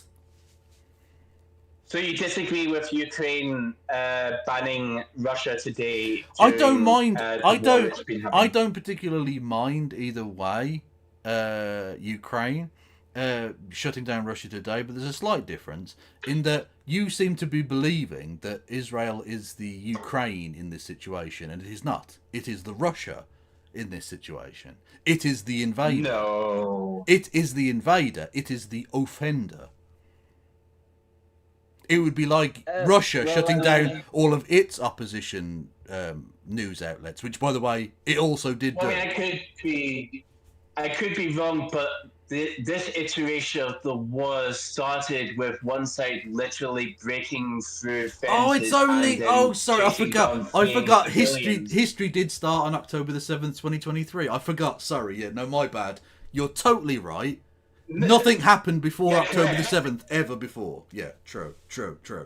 Yeah, except for like thousands of years of deeply ingrained anti-Semitism, numerous massacres committed by Palestinian terrorist groups against Jewish people. We can go down this entire chain. Yeah, we can. We can. You've got your dialogue tree. We could go down it. But instead, question from the chat, just because it's been pinned. Fuck it. Ask him about whether he would allow black people to have an ethno-state because of racism and slavery. Probably not. No. I wonder why. No. Why would they not get their state? We could give them. We could give them like. Well, Israel's not an ethno state. Yeah, it kind of is. It kind of is. When it allows 21% of the population are Palestinian, and okay, really but they allow recognize the state of Israel and live peacefully. But they allow and work motherfucker. They allow people who are Jewish to immigrate in a way that they do not for others. And they literally talk about having ethnic homogeneity. They do genuine, the Hitler particles are off the fucking charts with these motherfuckers. It's ethnic supremacism. Yeah, weird Hitler particles. I never knew that being pro-Jewish and pro-LGBT, but okay.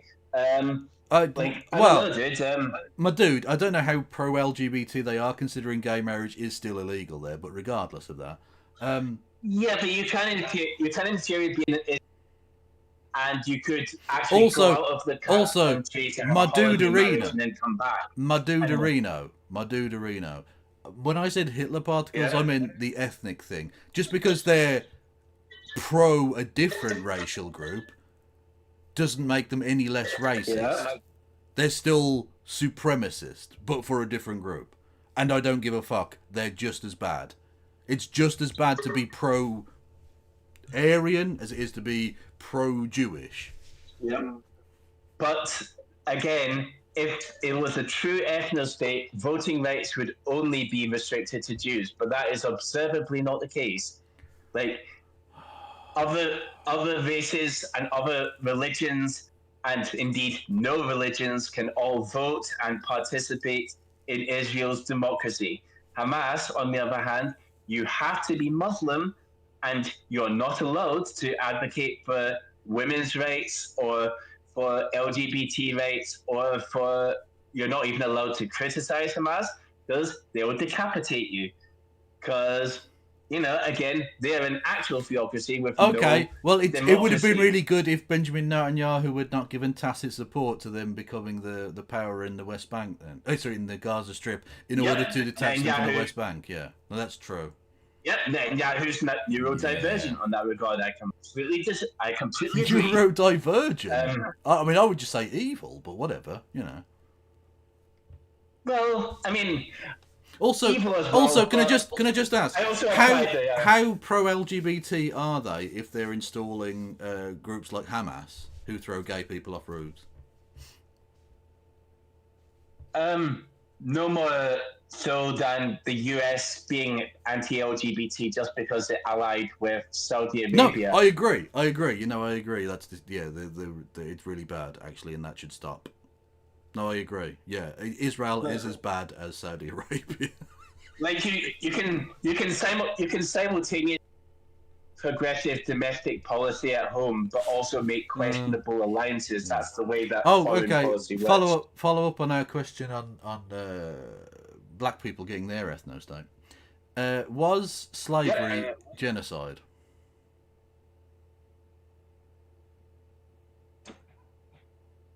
On balance, I would probably say yes. Oh, okay. I thought you were definitely going to say no there. On balance, yes. Okay. So why don't they get their ethno-state?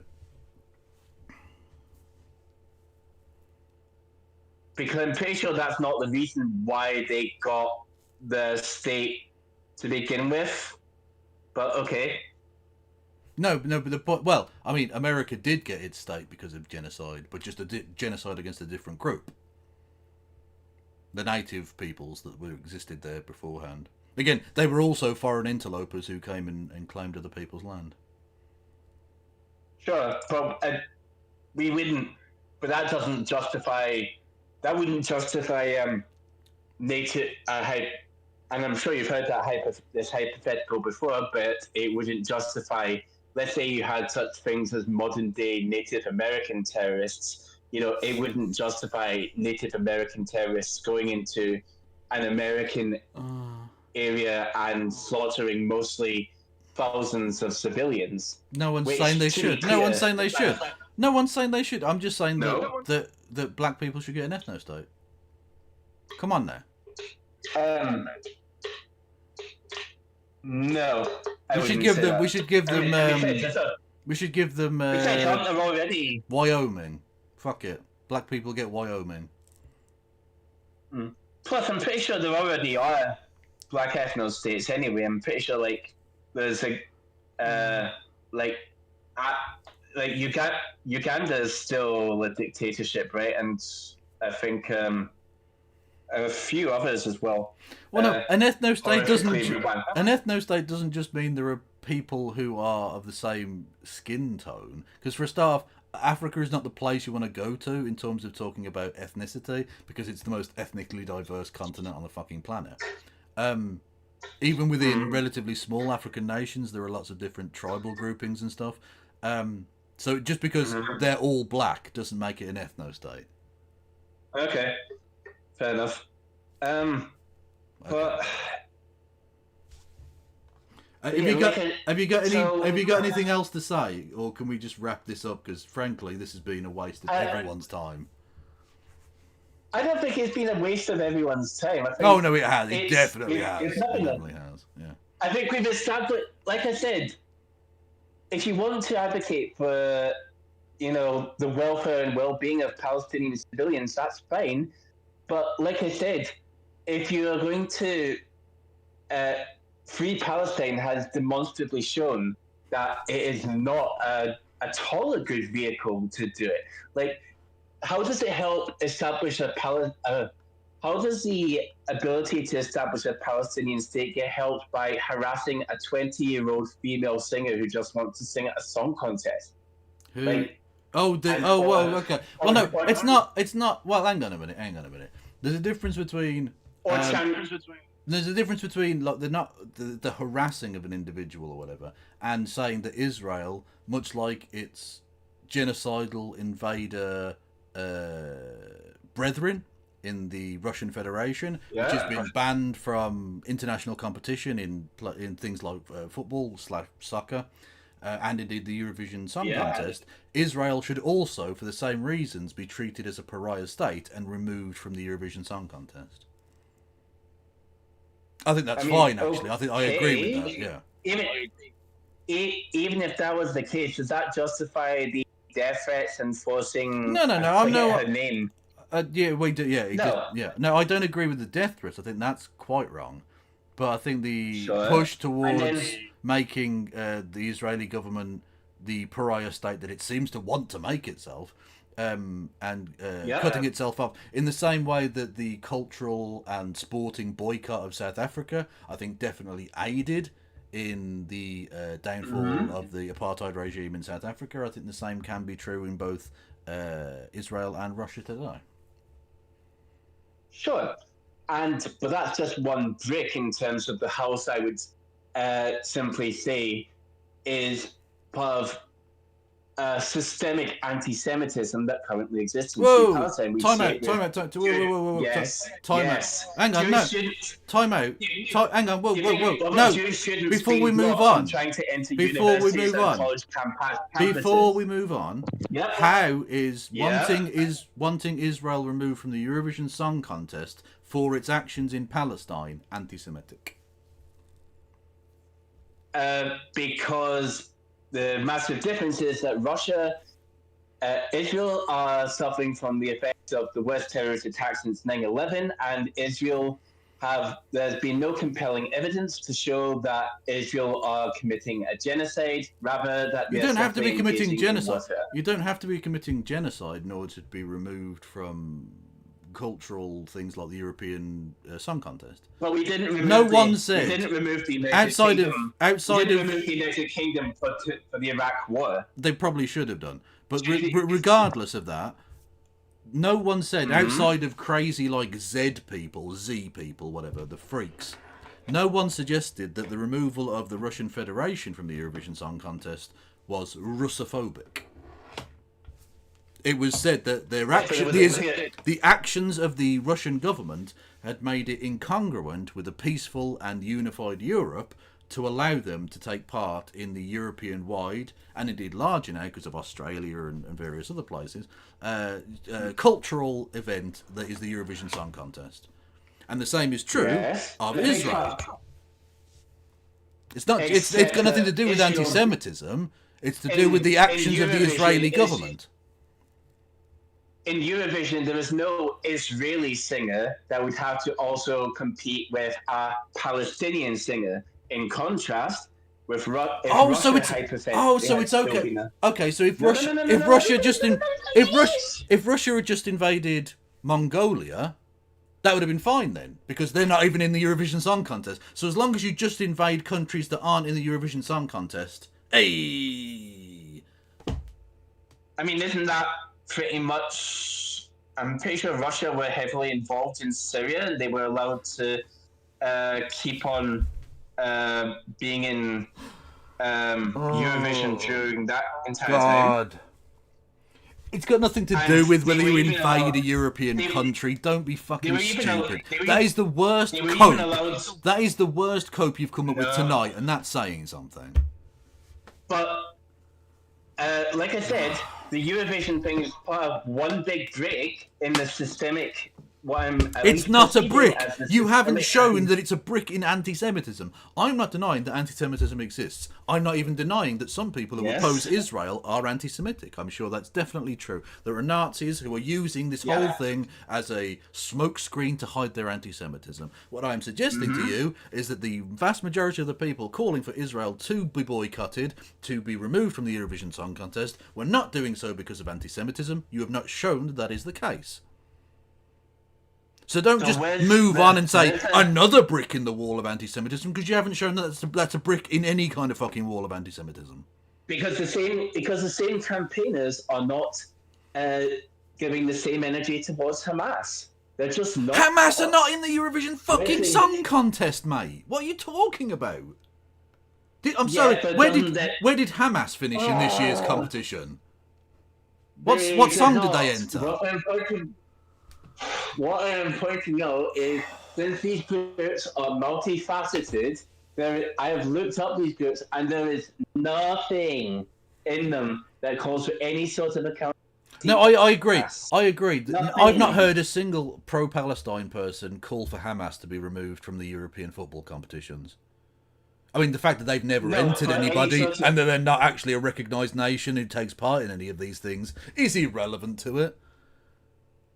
No, there was nothing that was calling them for any accountability before the ICC. Indeed, I've seen quite a few stuff on social media from Free Palestine supporters, no less, that are outraged that Hamas would be getting, that the leaders of Hamas getting called before the ICC because, hey, you know, they're just trying to defend Palestine, even though they don't let the civilians in the tunnels that they built, even though that they threaten their own civilians to stay in the areas that Israelis tell them to flee from, all that sort of stuff. They don't have, they quite simply don't have the same energy towards Hamas. And that is why I believe that a new movement, one that incorporates both Zionists and both pro-Zionist and both pro-Palestinian civilians needs to exist because, like I said, if you only go into looking at this conflict as a purely one-sided, only one side being wrong, then ultimately you're not. You think that there could ever be a movement with pro-Zionists for a free Palestine? Yeah. You're full of shit. I don't know how else to say it. You are full of excrement. There are plenty of Israelis in Israel right now who want a two-state solution. Okay, and that's fine, but we're talking about like a larger movement than just some random fucking people in Palestine, in Israel, right? You want Zionists to line up with anti-Zionists and say that's going to somehow bring a free Palestine, even though Zionists have shown no interest in there being a Palestinian nation. So what's the alternative, Kevin? Do we just keep on hoping for the third or the fourth? You cut out. Sorry, we fight for another 80 years. So we fight for, like, what's the alternative? Just chanting for more that ultimately end up inevitably failing. We have another 80 years where there's no. No, I suggest an international. Considering that Israel is a pariah state, I think we need to have an international peacekeeping force that goes in and separates the two sides and puts a lot of, let's say, a new Marshall Aid plan together for the Palestinian people, removes the illegal settlements from the West Bank and enforces the border properly. Maybe even do a kind of Cyprus-style demilitarized zone between the two countries. I don't know. Okay, and then once you have a free Palestine state, okay, free Palestine to do what? Exist, live, prosper, trade, blossom. Cool, and because this peacekeeping force would arrest the leadership of both the Israeli government and the Hamas. They'd be on trial and hopefully imprisoned at The Hague. That would be fucking cool. Yeah. Does Hamas still rule if? No, I've just said the peacekeeping force would go in there and arrest the leadership of both of these fucking evil groups, send them to The Hague. And would any political groups in Hamas be allowed to run that do not recognize the state of Israel? There would have to be some sort of, I don't know, some sort of formulation as to who would have the right to vote and not. Again, we're going on the basis of the Second World War, right? That there were gradations of Nazi involvement, right from the genocidal crazy fucks, let's hang them, quite rightly. All the way down to like facilitators and collaborators, etc. And at what point you would have the vote removed from you or your right to stand removed from you is would have to be formulated at some point. I'm not. I don't know enough to be able to really give that. But basically, you need to set up some sort of. Would any political parties be allowed to stand that call for the death of Jews? I would say not. No, I think if you're calling for the deaths of if you're genocidal, then no.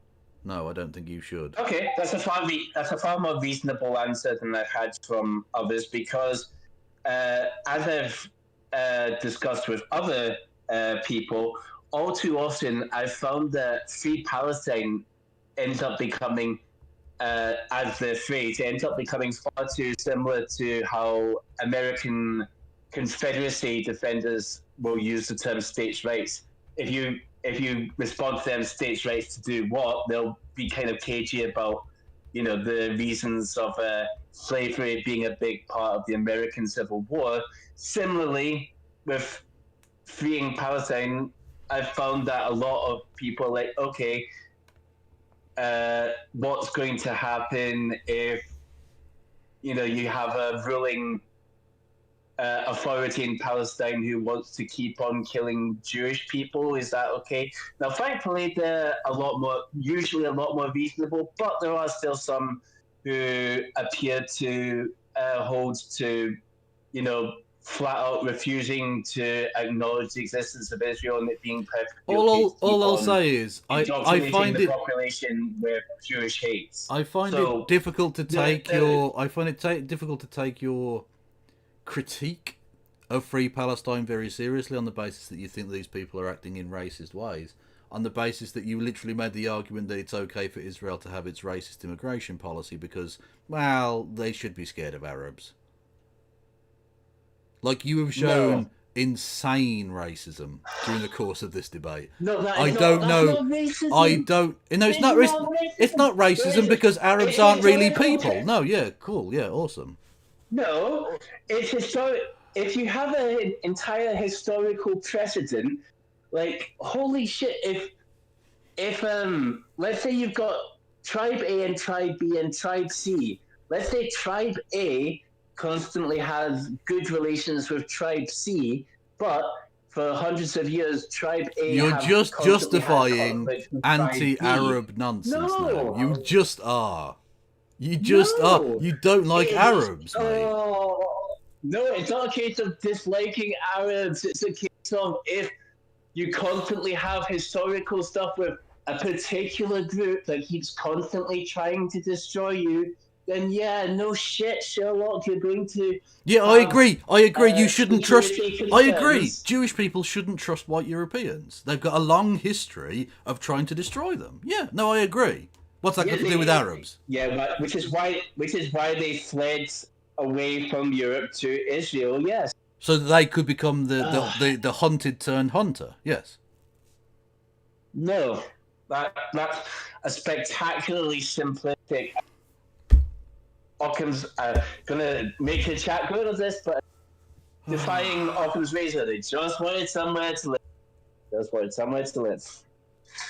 This has been a fucking waste of time. I would thank you for coming on, but I can't help but feel that everyone is stupider for having listened to this. I think that there's stuff we were able to agree on.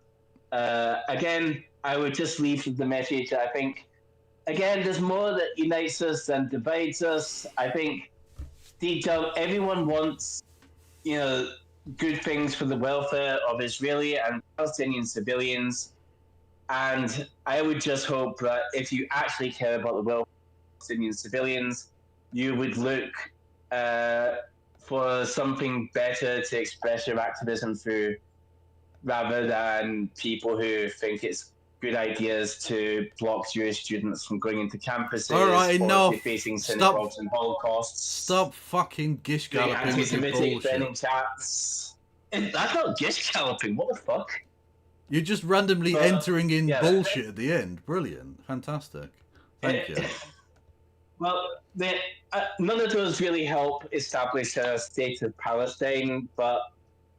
Yeah, so if you actually want a truly free Palestine where Palestinian civilians actually get respected, don't ultimately make apologetics for Hamas and do optically really shit things.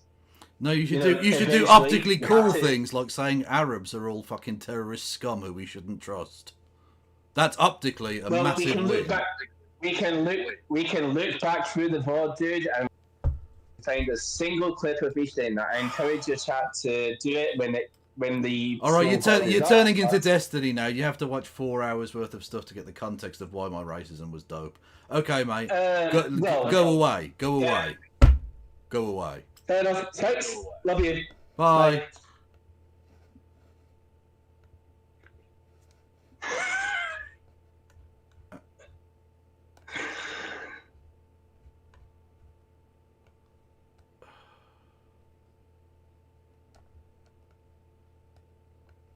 That was... Oh, yeah, yeah. Lord Fritos, how are you? Oh, no, I'm feeling terrible actually. Why do you have monsters on your channel? It's I don't really, think you're a monster. What? if only you knew. Uh, these people are exhausting. Oh, Like yeah, no, absolutely, yeah, yeah. the duplicity is really something. Like they don't even realize how like they have such deeply entrenched double standards. It boggles the mind. True, true. How are you getting on Uh, anyway? We haven't spoken in a little while. that is true. That is true. Well, you don't care much for video games, so that we wouldn't have much to talk about, I guess. On No, that I'm regard. not a massive fucking nerd. No. That you aren't, yes. Hmm. Therefore, have you seen that ludicrous display last night? The problem with Arsenal is they try and walk the ball in, yeah. Fact. All right. Oh, Okay. anyway, good talk, good talk. Thanks for having me for this brief moment of well, Moment of zen. Yes. yeah, Okay. yeah. This And already, this has been nicer than the 2 hours I spent with John. So, thank you. well, I live to bring joy to the people. That's what I try to Indeed. do. Well, Yeah. Okay. uh, Well, thank you, Lord Fritos, for being not thank you. as French as you could have been. Oh God, imagine. Oh no, disgraceful.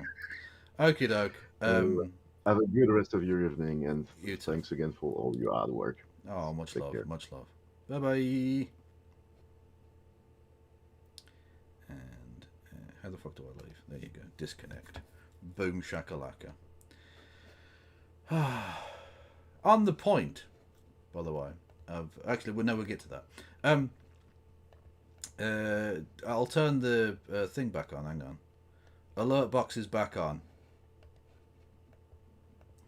Thank you, everybody. Thank you. Hang on, I've got things to read out, haven't I? Thank you to Belvoir for gifting a sub. Thank you. Oh, No Justice MTG raided in. Hello there, No Justices. I don't know if you're still around, Helena, but thank you. Everyone go and follow No Justice MTG. Otherwise, I will smite ye. Thank you, Scouts Raw, Australian, Liverpudlian via Australian legend, for gifting a sub to Helena. Much love. Hello there, Slavic. Welcome to the Kevolution. Thank you to Belvoir P for gifting a sub to Bink Princess. I saw Bink in chat, by the way. Everyone go and follow Bink Princess. Thank you, Hildebeest, for raiding in. Much love. Everyone go and follow Hildebeest. We've got all the cool motherfuckers in tonight. Thank you, Belvoir, for gifting a sub to Django Fett. Thank you, Lord Fruitus, who we just heard from, gifting a sub to Heavy D Funk. We were on a hype train, and much love for that. And thank you, Blame Lucio, for joining. Welcome to the motherfucking chat. Boom. Anyway, yes, if you enjoy my stuff, you can do super chats and subscribe and all of that. If you're on YouTube, you can do super chats and become a member. Squid Raid. What's Squid Raid? Hello, Squid people. Who's the squid person in YouTube chat? Do I know this person? Does it give me a thing? It hasn't given me an... Oh, hang on. Oh, President Sunday. Oh, fuck me. What's that got to do with squid? I was thinking, who the fuck is this squid person? Okay. Hello there, President Sundayers. Welcome in. You just missed the debate of all debates. Honestly, you should. Honestly, I think you should. Not Lord Fritos, fuck me. President Sunday, you should watch the debate I just did. It was fucking awful. It's one of the most fantastic wastes of time I've ever experienced. I think you'd enjoy it. Much love. Don't forget you can subscribe for free, motherfuckers, for free on YouTube. It's a thing. Thank you, James Holness, for gifting a membership. Much love. Anyway, we talked during that discussion about Israel and its connections to the Holocaust, etc., etc. And an old friend of the channel, the Cognitive Society, now known as Antifa Cog, who you should all go and subscribe to. Hang on, I'll give you a link to his YouTube chat. No, YouTube in chat. A good egg, who I used to do streams with. We used to do a regular podcast, a monthly podcast called Let Them Eat Cake, which was about right-wing shittery. Anyway, he did a video called Palestinians and the Third Reich, 1934 to 1945, The History and Lies Explained, which might be worth taking a look at, I reckon. Should you have a look? Should you have a look? Let's go. Before we get talking about the Palestinians and Israelis, I'd like to talk briefly about this rather unfortunate-looking man, Oswald Mosley. Oh and no! I hope it'll become clear why I'm doing this now. As we've mentioned him, as Oswald Mosley has gotten a mention, I have to play this every single time. Okay, every single time this happens, I have to mention this.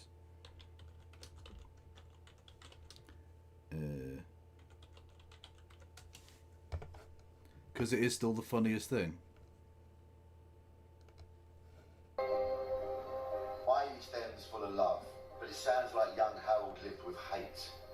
Everybody down here knows about the Cable Street riot in 1936, when Oswald Mosley and his black shirts, not a boy band, but a bunch of fascist slags, They were a bunch of fascist slags. came goose-stepping down the street. So here he is, look. Oswald Mosley, the Melch. The Melch! So this is a big Asian community now, but back in the day it was a very Jewish area. And us East Enders, we won't stand for terrorism, so everybody came together and they gave the Nazis a good kicking. And then the old Bill turned up and gave everyone else a good kicking. Feel like I'm banged up. Yeah. The Melt! The Melt! As well as being the most effeminate-looking homophobe you've ever seen, Mosley was a Nazi sympathiser who created the British Union of Fascists in 1932. Before 1939, there was a good deal of sympathy for fascism in Britain, and at its height, the British Union of Fascists voted around 50,000 members out of a population of around 40 million British people. This means roughly 1 in every 1,000 British people was a member of the British Union of Fascists at its most popular. Britain has a long history of anti-Semitism and anti-Semitic policy, so this isn't really surprising. I'm not saying that the British are innately barbaric and in dire need of education. I am saying that. But you've got to admit it really couldn't hurt. I'm a Third Reich historian with 2 degrees specialising in this particular field, which is clearly the only kind of field I know because I've never touched grass. Look at me. So I'm really going to enjoy sharing my knowledge with you all, but please bear in mind that I don't know everything about this field, and it would be really great if you could read some of the books that have been written by real experts on this. I've listed some of them in the description below, and they were some of the best ones that I read. I found them really interesting. I hope you will too. In October 2015, Benjamin Netanyahu gave a speech in which he talks about this man, Hassamin al-Husseini, the Palestinian Grand Mufti of Jerusalem during the 1930s and winner of the historical figure who looks most like Ryan Gosling in the 2020s. He does look like Ryan Gosling. Holy shit. He really does. Oh my god. I'd never noticed that before. I'd never noticed. Thank you to Kevin FM for gifting a sub on Twitch. Much fucking love to you, my man. Everyone go and follow the Kevin FM, otherwise I will fuck you up in an entirely friendly way. This particular section of Netanyahu's speech captured the attention of the world for the way that it centered the Grand Mufti in the foundation of the Holocaust as a campaign of extermination. Hassamin al-Husseini, who was later sought for war crimes in the Nuremberg trials because he had a central role in fomenting the final solution. He flew to Berlin. Hitler didn't want to exterminate the Jews at the time. He wanted to expel the Jews. And Hassamin al-Husseini went to Hitler and said, if you expel them, they'll all come here. So what should I do with them? He asked. He said, burn them. The obviously shocking aspect is how Netanyahu seems to suggest that a Palestinian had put the idea for the Holocaust inside of Hitler's head rather than Hitler himself being responsible. It's Holocaust revisionism in a way. Now, Netanyahu... It's made up. It's a lie. Yeah.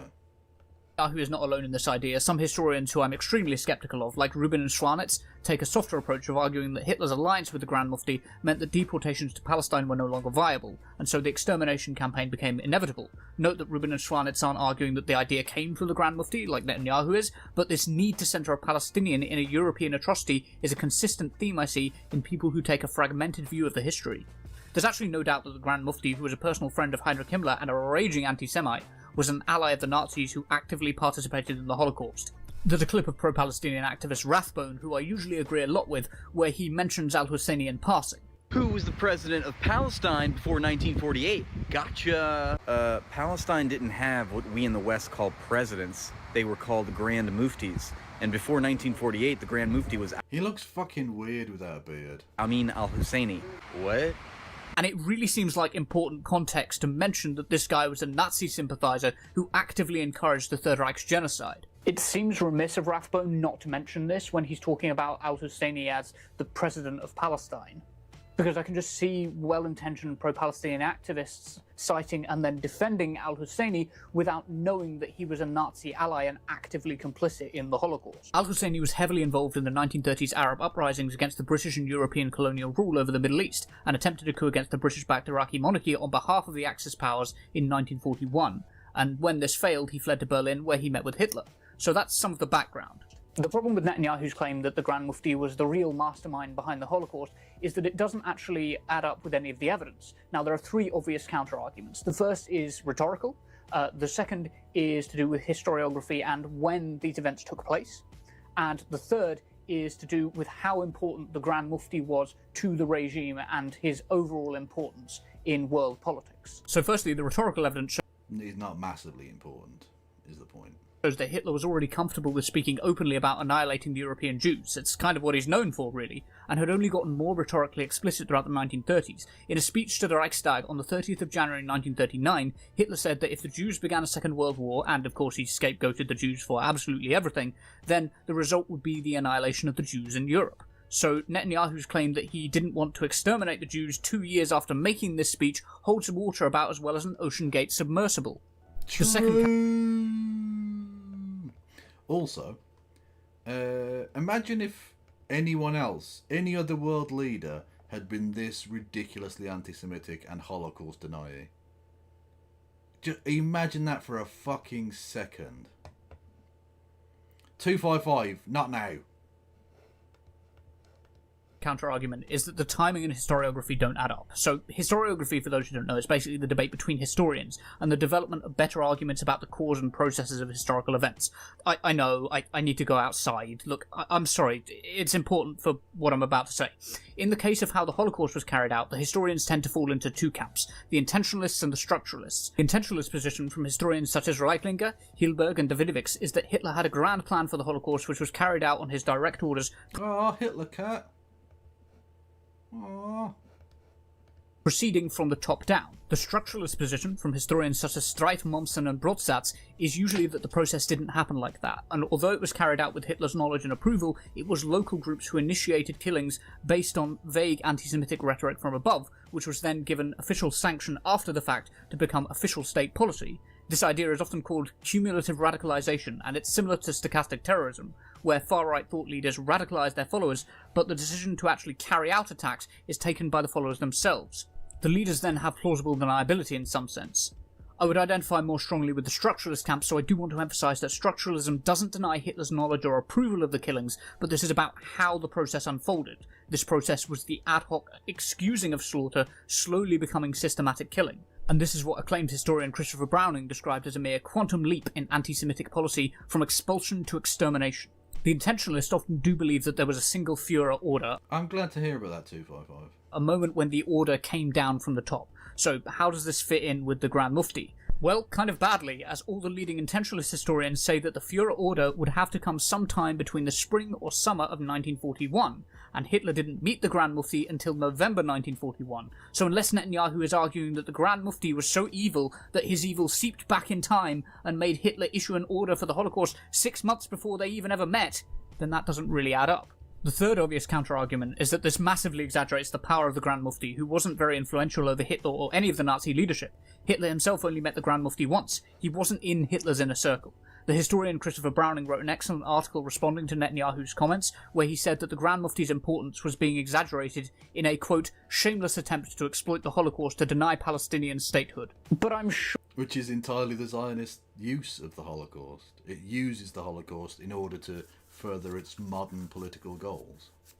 Sure, that's something that Benjamin Netanyahu and Likud would never do, right? Right? They wouldn't exploit the Holocaust in order to deny the Palestinians a state. I didn't pre-watch. It's worth saying now that Christopher Browning is one of the best historians on the subject of the Holocaust and a supporter of the Palestinians. I can't recommend his book Ordinary Men, Reserve Police Battalion 101 and the Final Solution in Poland highly enough.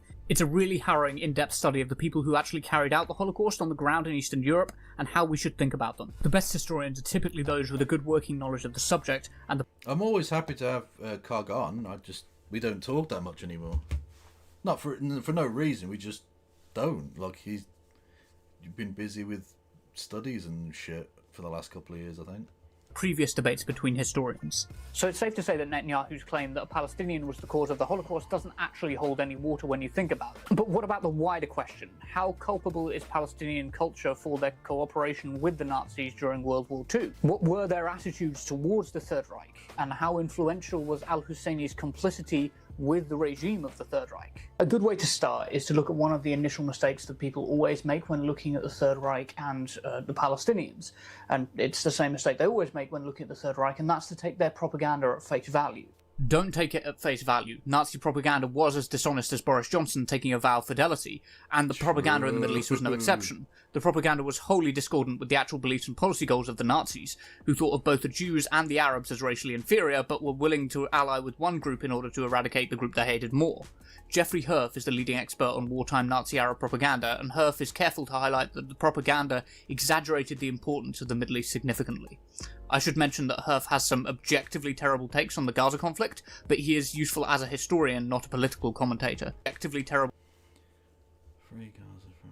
What's this? At the March for Israel in Washington, D.C. yesterday, huge crowd, political support from across the spectrum, especially good speeches from Deborah Lipstadt, Hakeem Jeffries, Richie Torres and Charles Schumer.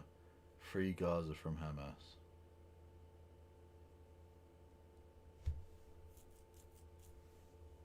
Okay. Takes on the Gaza conflict, but he is useful as a historian, not a political commentator. The Nazis did not have a close relationship with the Middle East and had very few allies there, but you wouldn't know that from their propaganda. Although the advanced printing presses were very important in elevating Nazi-Arab propaganda, by far their most useful tool was the one that had been the most useful in Germany as well. The Volksempfänger, the people's communicator, the radio. Radio broadcasts were essential to the Nazi strategy because literacy rates were extremely low in the colonised Middle East, and their propaganda was very much imperialist recruitment meets fresh and fit podcast bro. The propaganda was typically masculinized and chauvinistic. Broadcasts emphasized how Germany had bled from the same wounds as the Muslim world. They shared many manly qualities, and they had also been denied their honour by Britain, but Germany had been strong and defied the European imperial powers. Nazi propaganda didn't use the same content in Germany and Europe as it did in Palestine. Mein Kampf and Aryan supremacist rhetoric were weirdly omitted in favour of emphasising selective links between the Arabs and the Germans. It's almost like white supremacist rhetoric wouldn't have gone down well in a region where non-white people were subject to colonial oppression. Still, they managed to use selective interpretations of scripture and history to try and demonise the Jewish people as a powerful Anglo-American imperialist force. For this purpose, they even issued statements encouraging the use of the term anti-Jewish as opposed to anti-Semitic, which could also be applied to Muslims in Palestine. Yeah, people forget that. Semitic doesn't mean Jewish. Semitic is a large ethnic group of peoples.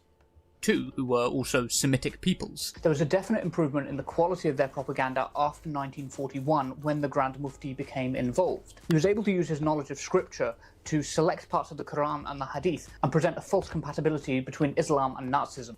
That said, the Nazis were tapping into real injustices committed by colonial powers in the Middle East, exploiting them for their own ends.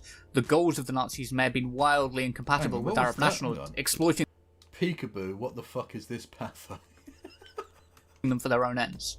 The goals of the Nazis may have been wildly incompatible with Arab nationalism, but the Nazis were desperate for allies in the Middle East.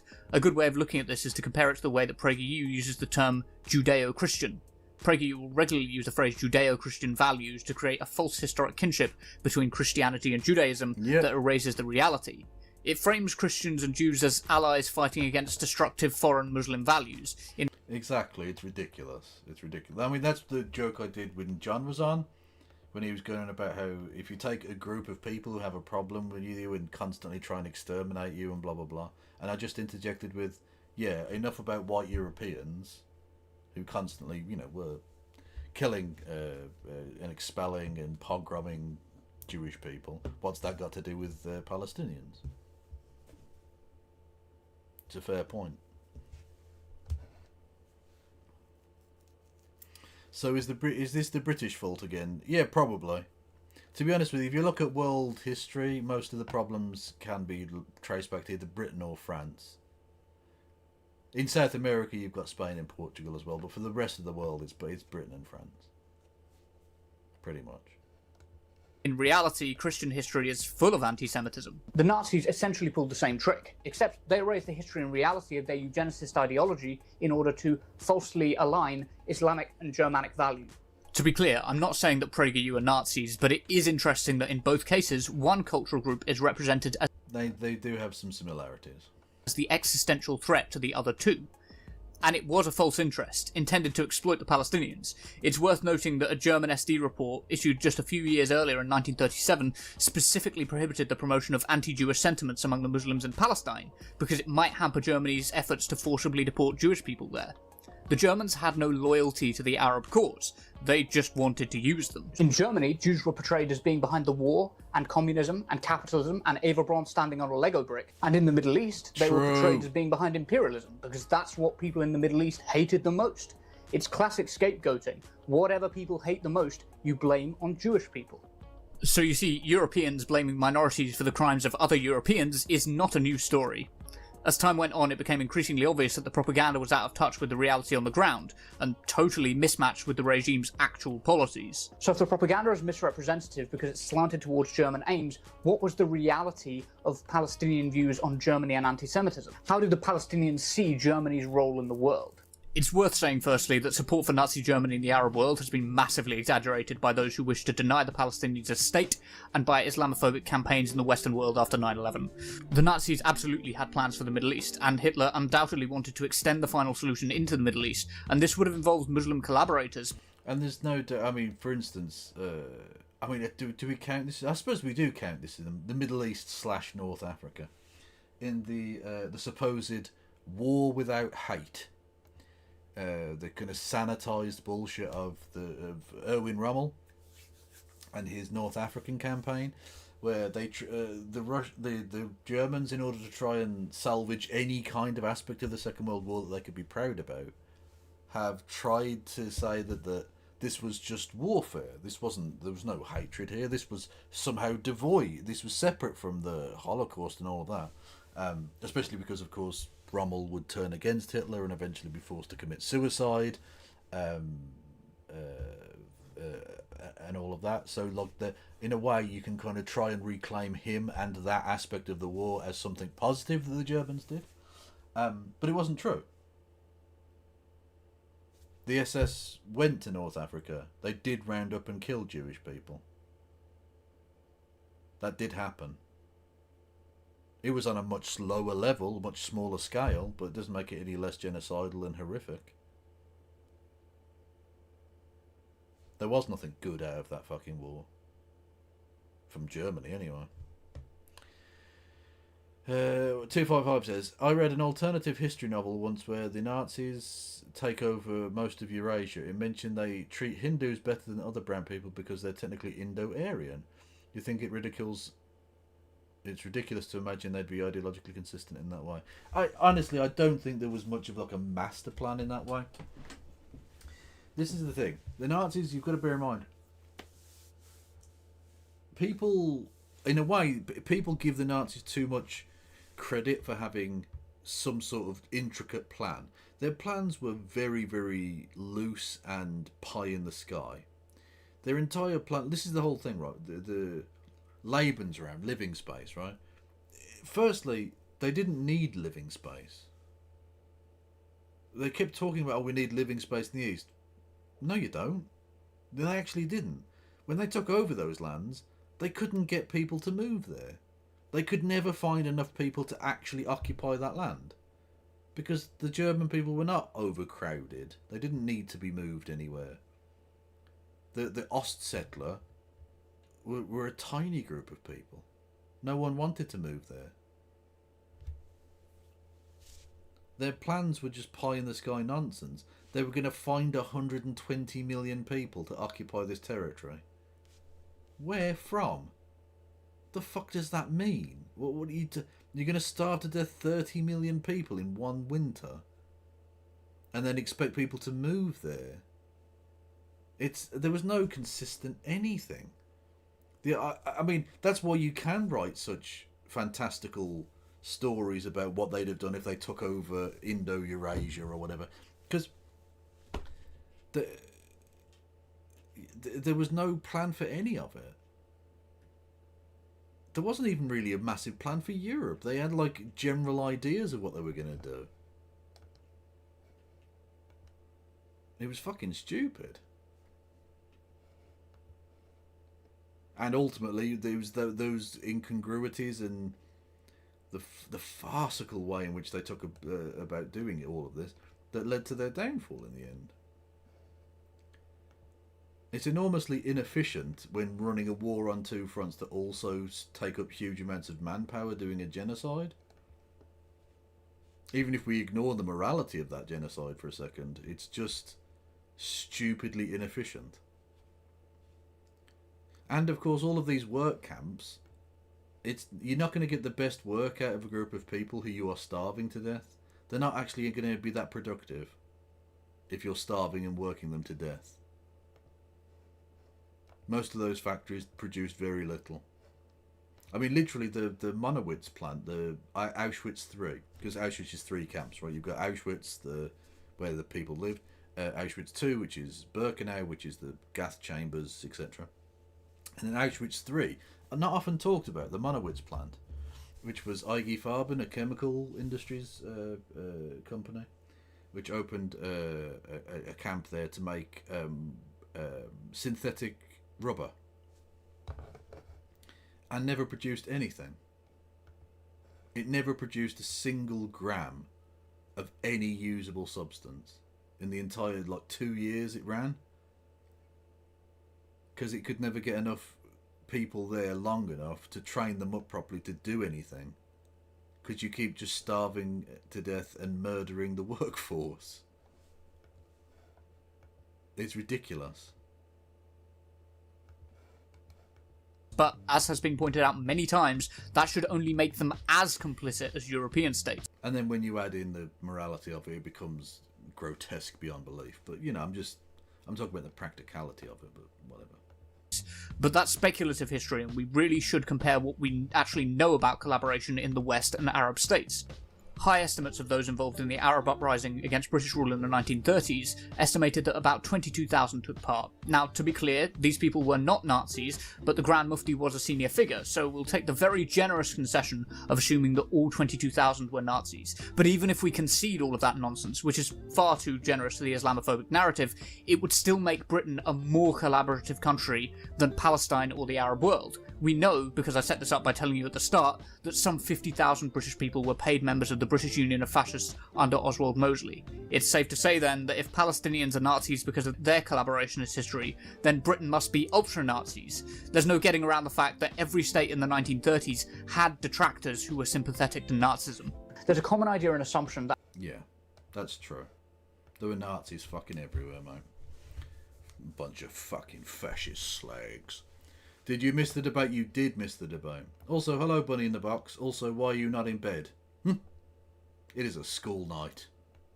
That Arabs are naturally inclined towards anti-Semitism and are deeply anti-Semitic themselves. Historian Klaus Gensick made this very argument and was rebutted by fellow historians Mollman and Kulpers, who point to Nazi collaboration in Eastern Europe, and the Eastern Europeans were just as inclined, if not more so, to harbour anti-Semitic tendencies. So we can dismiss the natural inclination theory, but what actually drove some Palestinians and Arabs to support the Nazis? Well, for the Arabs, the support was one of convenience rather than a staunch belief about some shared ideology. Part of the reason Nazi propaganda was so ineffective was because the ones that supported Germany weren't often interested in their supposed ideological links, they just wanted to repel British imperialism. Germany was seen by the Arabs as the only major European power that hadn't subjected the Arabs in colonial projects. Of course, the missing word there is hadn't yet subjected the Arabs to colonialism. But nonetheless, Germany was seen by a lot of the Arab world as the anti-colonialist European power. And this perception isn't something that started in the 1940s. Churchill was warned by the Arab delegation that the people of the He was not an unhandsome chap in his youth. Do you know what I mean? Like, bad dude. Very, very bad dude, Churchill, but I would come on that face. Levant and the Arab region might take up common cause with Germany or Russia over Britain's subjugation of Palestine, and this warning came in 1921, long before the Nazis came to power. The Arab collaborationists weren't driven so much by a shared belief in Nazi ideology as they were by their desperation for any European ally. They needed an anti-colonialist European ally, and the Nazis told them that's what they were, even though they weren't. Because the Nazis equally desperately needed a foothold in the region and access to all of the oil and resources of the Middle East. And some Arabs did well out of this alliance, expanding their own influence for a time. Arab nationalists exploited the power of the Third Reich and their media infrastructure, while the Third Reich... No, 255, I don't think they would have treated the people there well because they're Aryan. Because that's... ethnic supremacism isn't really based on science or even really history. It's, ew, those people look different to me, or they have a different religion to me, and so fuck them. There's a purity spiral. There's a constant purity spiral in fascism. You see this all the time, right? There's a purity spiral of who belongs in the inside group. And you can always tell how badly things are going based on how much they want to twist that dial of purity nonsense. And so, I remember the thing that sums this up perfectly was one interaction I saw on social media, which this was several years ago now, where they were talking about whether, I think it was something like Spanish people or whatever, whether Spaniards counted as white enough and blah, blah, blah. And the guy just came in and back and said, see, I'm over here just thinking we should eliminate all Catholics. So even if you're the wrong type of Christian, that's enough for that one particular fascist to say, no, all Catholics aren't white. Therefore, they have to be killed as well. And I just thought, this is why you can't actually win in the long term. Like, they can have short-term gains and they can hide their power levels for so long, but you can't win when you're constantly whittling away any kind of possible support base. It's like it's like you're sawing the branch on which you sit. So you're gonna fail then, you know? It's just, unfortunately, in the period between now and that failure, they always end up doing enormous amounts of damage because they're very stupid, reckless, violent cunts. Reich shifted them away from 19th century religious anti-Semitism, which was already very prolific in Europe and in the Middle East, towards the new racial anti-Semitism that had some heavy basis in paranoid conspiracy theory. There was a lot of anti-Semitism involved, but it's important to understand that just as in Europe, they were attempting to build on existing anti-Semitism, and were only having mixed successes. The constant problem was that the Arab nationalists were more interested in opposing the British than in any particular ideological support for the Third Reich. A 1943 Berlin Foreign Ministry report said that their anti-Semitic and anti-American propaganda had been so ineffective precisely because the Arabs were not inclined to oppose Jews or Americans, but they were just more focused on opposing British rule. More than anything, it was not a black and white picture across the Arab world. Turkey implemented a special transit law to allow Jewish refugees from Europe to pass through Turkey to reach Palestine, but there was certainly anti-Semitism among Muslim leaders at the time, and a Washington OSS report from June 1945 found that most Arabs had an apathetic view towards the Nazi war leaders. Thank you, Marcus Drake with bits. Also, everyone, go and annoy Marcus Drake because he's a lawyer and therefore evil. Only playing. The best history class was in high school. My teacher had a world map and played White or Not. He pointed to random countries and we'd have to say if the people there were white or not. The med is probably contentious. Yeah, true. Did I hear correctly that Kev is due to debate Destiny? I am. I'm going to be debating him on well, technically Friday morning here, but Thursday, 1 a.m. UK time on Friday morning. So which will be, what's that? Hang on, no. 8 p.m. on the east coast of America on Thursday evening. About whether political debate is worthwhile or not. I think I made my feelings very well known at the end, especially of that debate we just had, as to whether I think these things are effective, shall we say. But apathy towards anti-Semitism only makes Arab leaders as bad as European leaders, who were also very anti-Semitic. The problem is that this tendency is exaggerated by people who oppose a Palestinian state. In my opinion, Rubin and Schwanitz are a great example of historians who exaggerate the willingness of Arabs to participate in the Holocaust compared to other groups. In their book about Nazis, Islamists and the making of the modern Middle East, they say that in virtually every case, other than that of al-Husseini and his colleagues, the Nazis had to apply force or heavy pressure, including on Mussolini and Vichy France, to get anti-Jewish measures carried out, let alone mass killings. Aside from the local fascist movements in other places, only the Arab and Islamist allies were eager supporters. So this really is just a wild exaggeration and misrepresentation of the Mufti's importance. Most of the Arab world fought against the Nazis in World War II, and there was very little unrest in the Muslim world despite the opportunity to rebel against the British, which many obviously wanted to do. It's ridiculous to say set aside from local fascist movements, because al-Husseini absolutely was a local fascist leader, with about as much support in the Arab world as fascist leaders had in Europe. The exaggeration at play because they are Muslims or Arabs is, in my view, really quite blatant.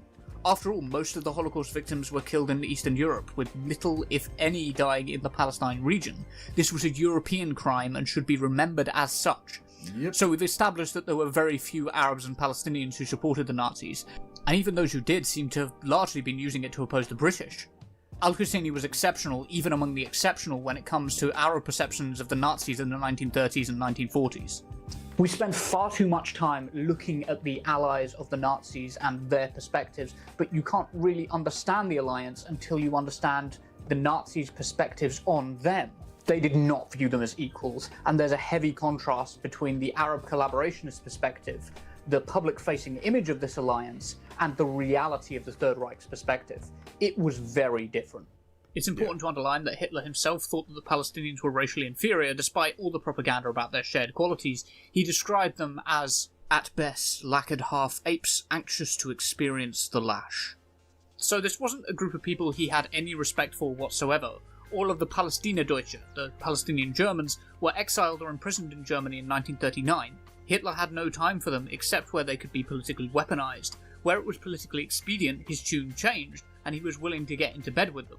Hitler's anti-Arab racism was so infamous in the Muslim world that the Egyptians threatened to boycott the 1936 Berlin Olympics over it, and they only relented when the Germans agreed to distinguish between anti-Semitic and anti-Jewish policy. But the regime was absolutely...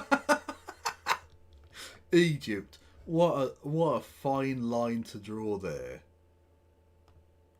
Now, we're okay as long as you're just being anti-Jewish. We're going to boycott if you say anti-Semitic.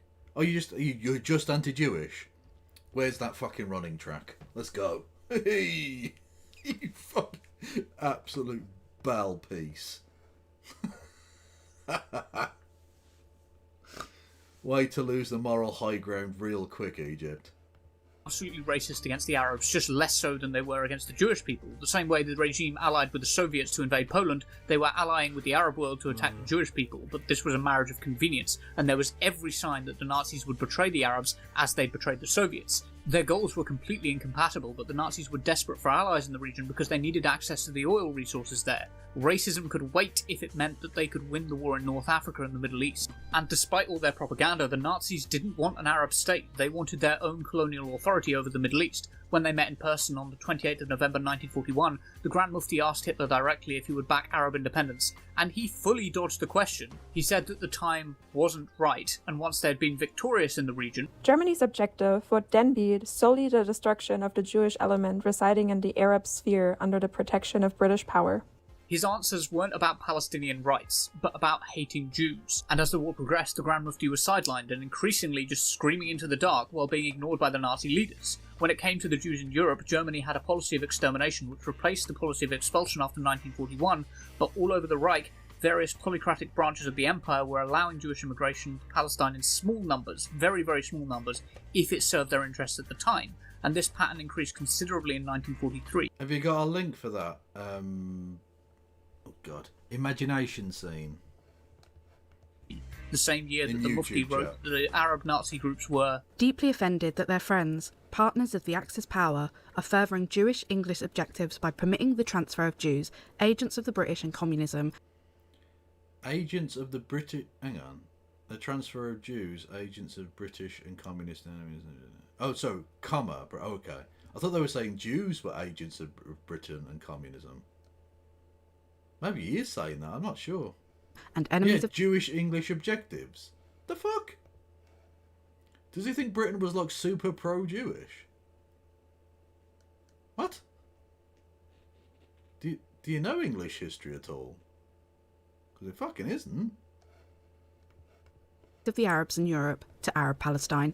And it wasn't just a coincidence. Hitler didn't actually care about Arab independence either. On the 8th of June 1944, Hitler and von Ribbentrop signed off on an agreement to exchange German prisoners of war for Jewish concentration camp victims who would be transferred to British Palestine. Because Hitler knew he'd lost power in the Middle East, so he stopped pretending to care about Arab independence, which he never really cared about in the first place. When you understand this, it's easier to see why I'm so skeptical about Rubin and Schwanitz trying to exaggerate the importance of the Nazi-Arab alliance. The Nazis really did not care about the Arab world. The day after America declared war on Germany, Hitler claimed he had allies in the Middle East to depend upon too, and published the photo of his meeting with the Grand Mufti that you see here. Rubin and Schwanitz claimed that this shows how much importance the Germans gave to al-Husseini and the alliance with his forces. The reality is that this is massively exaggerating the Mufti's importance. Hitler was bluffing. How do I know? Well, for one, the Grand Mufti was part of a small group of radicalised exiles with relatively little power in Palestine itself, and two, Hitler was desperate for any allies in the Middle East, because the most powerful economy in the world had just declared war on the Germans, and they were anxious. And three, Hitler only met the Grand Mufti once. Yes, I really want to emphasise this point. All this exaggerated importance is being made over a guy Hitler literally didn't meet with more than once. Al-Husseini asked to meet with Hitler time after time in 1943, but wasn't considered important enough for Hitler's time. So what does this say about Hitler's views on Palestinian independence? Well, it seems pretty consistent with the position that Hitler had laid out in Mein Kampf a full 16 years earlier, where he'd said that the Arabs were racially inferior, so he couldn't support their cause in Palestine. As a Völkischmann who appraises the value of men on a racial basis, I'm prevented by mere knowledge of the racial inferiority of these so-called oppressed nations from linking the destiny of my own people with theirs. The Mufti correctly interpreted that, in the end, the Arab Nazis had shown true loyalty to the Germans and had gained very little in return for it, as he often expressed in his letters to the German Foreign Office.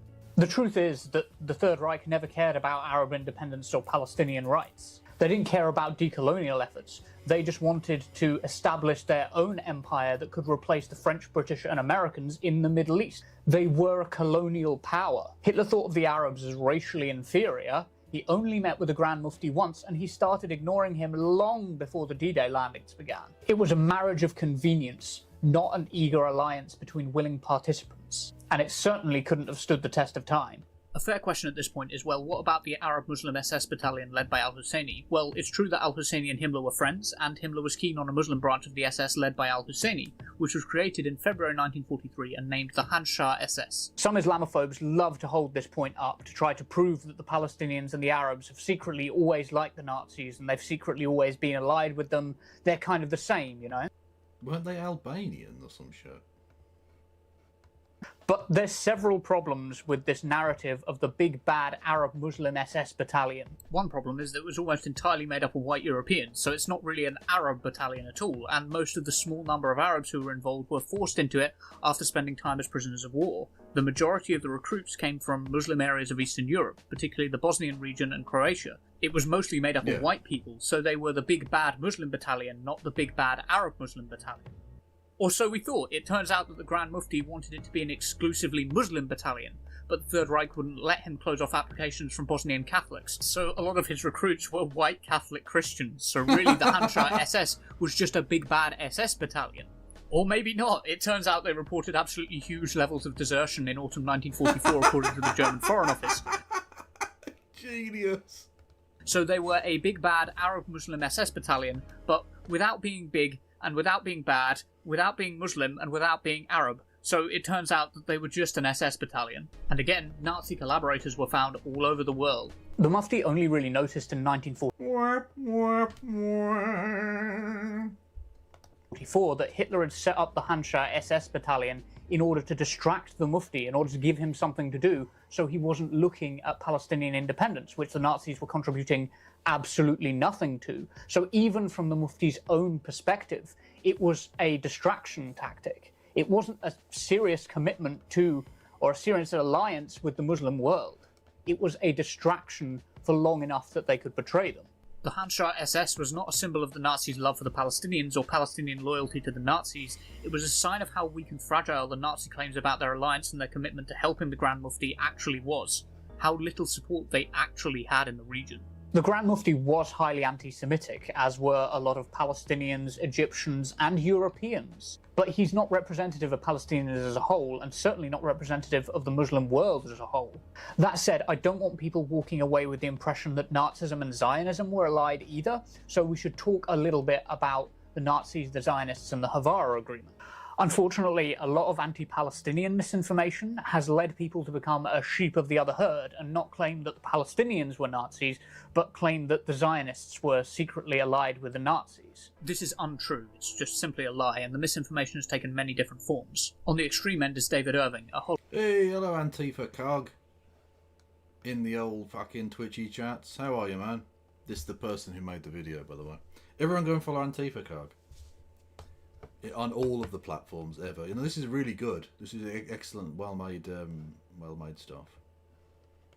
Holocaust denier who was tried in Austria in 2005 for spreading misinformation in his historical writings. One of the claims that he made was that the 6 million figure was exaggerated and that a Zionist underground, the Haganah, had secretly transported these millions of Jews to Palestine, where they've given new identities. As leading historian Richard Evans points out, Irving actually provides no evidence for his claims about the Haganah, and the documents we have on the death marches, birth data and testimony from both the victims and the perpetrators is consistent with the 6 million figure. When it comes to deniers who mention Palestine, Irving is definitely on the more extreme end of the spectrum though. A lot of people just tend to look at the... But thankfully he will be dead soon, because he's old and very ill. So... that'd be nice. Havara Agreement, the agreement that the Nazis signed to have Jewish people emigrate to Palestine with the Zionist movement, and presume that this means that they were secretly allies, or closer than most historians are willing to admit. The problem is that this is only looking at a single aspect of the Third Reich's attitude to Zionism, and extrapolating far too much from it. It's a bit like pointing to the Nazi-Soviet Non-Aggression Pact to prove that the Nazis were secretly allied with the Soviets. There's a bigger history that needs to be explored there. The Nazi regime can't actually be described as being pro-Zionist because political Zionists want a Jewish state in the Levant, and the Nazis were vociferously opposed to a Jewish state being established. Interestingly, the Peel Commission plan, which first proposed dividing Israel and Palestine into Israel and Palestine, was opposed by both the Zionists and the Nazis, but for opposite reasons. The Nazis didn't want to see a Jewish state, and the Zionists didn't want to see a Palestinian state. Once again, it's this weird thing of a marriage of convenience on certain points. Even while the Nazis opposed the creation of a Jewish state, Lebanese historian Gilbert Akar pointed out that they worked hard to hide their encouragement of Aliyah Bet, the illegal immigration of Jews to Palestine, from their Muslim allies in the Middle East. The Nazis were setting up deception for both their Zionist and Arab allies, and sadly there really were some German Zionists who were willing to work with the Nazis to combat undesirable mixing and support the persecution of assimilationist Jews, that's Jews who want to have full rights and remain in Germany, who these extreme Zionists regarded, ironically, as traitors to their race. The regime inside Germany did give a small amount of concession to anti-assimilationist Zionist groups who encouraged German Jews to emigrate to Palestine, and they were exempt from certain restrictions placed on assimilationist Jewish groups and held up as tokens in the 1930s to combat claims of anti-Semitism internationally. But individuals within these groups... This is all really good information. This is an excellent video. Honestly, Cog, you need way more fucking subscribers than this, man. Think of the trash. Think of the utter shite that gets put out on YouTube by channels who've got like 1 million fucking subscribers. This is excellent work. This needs to be seen by so many more fucking people. Groups were treated just as poorly and persecuted as much as any other individual Jewish Germans.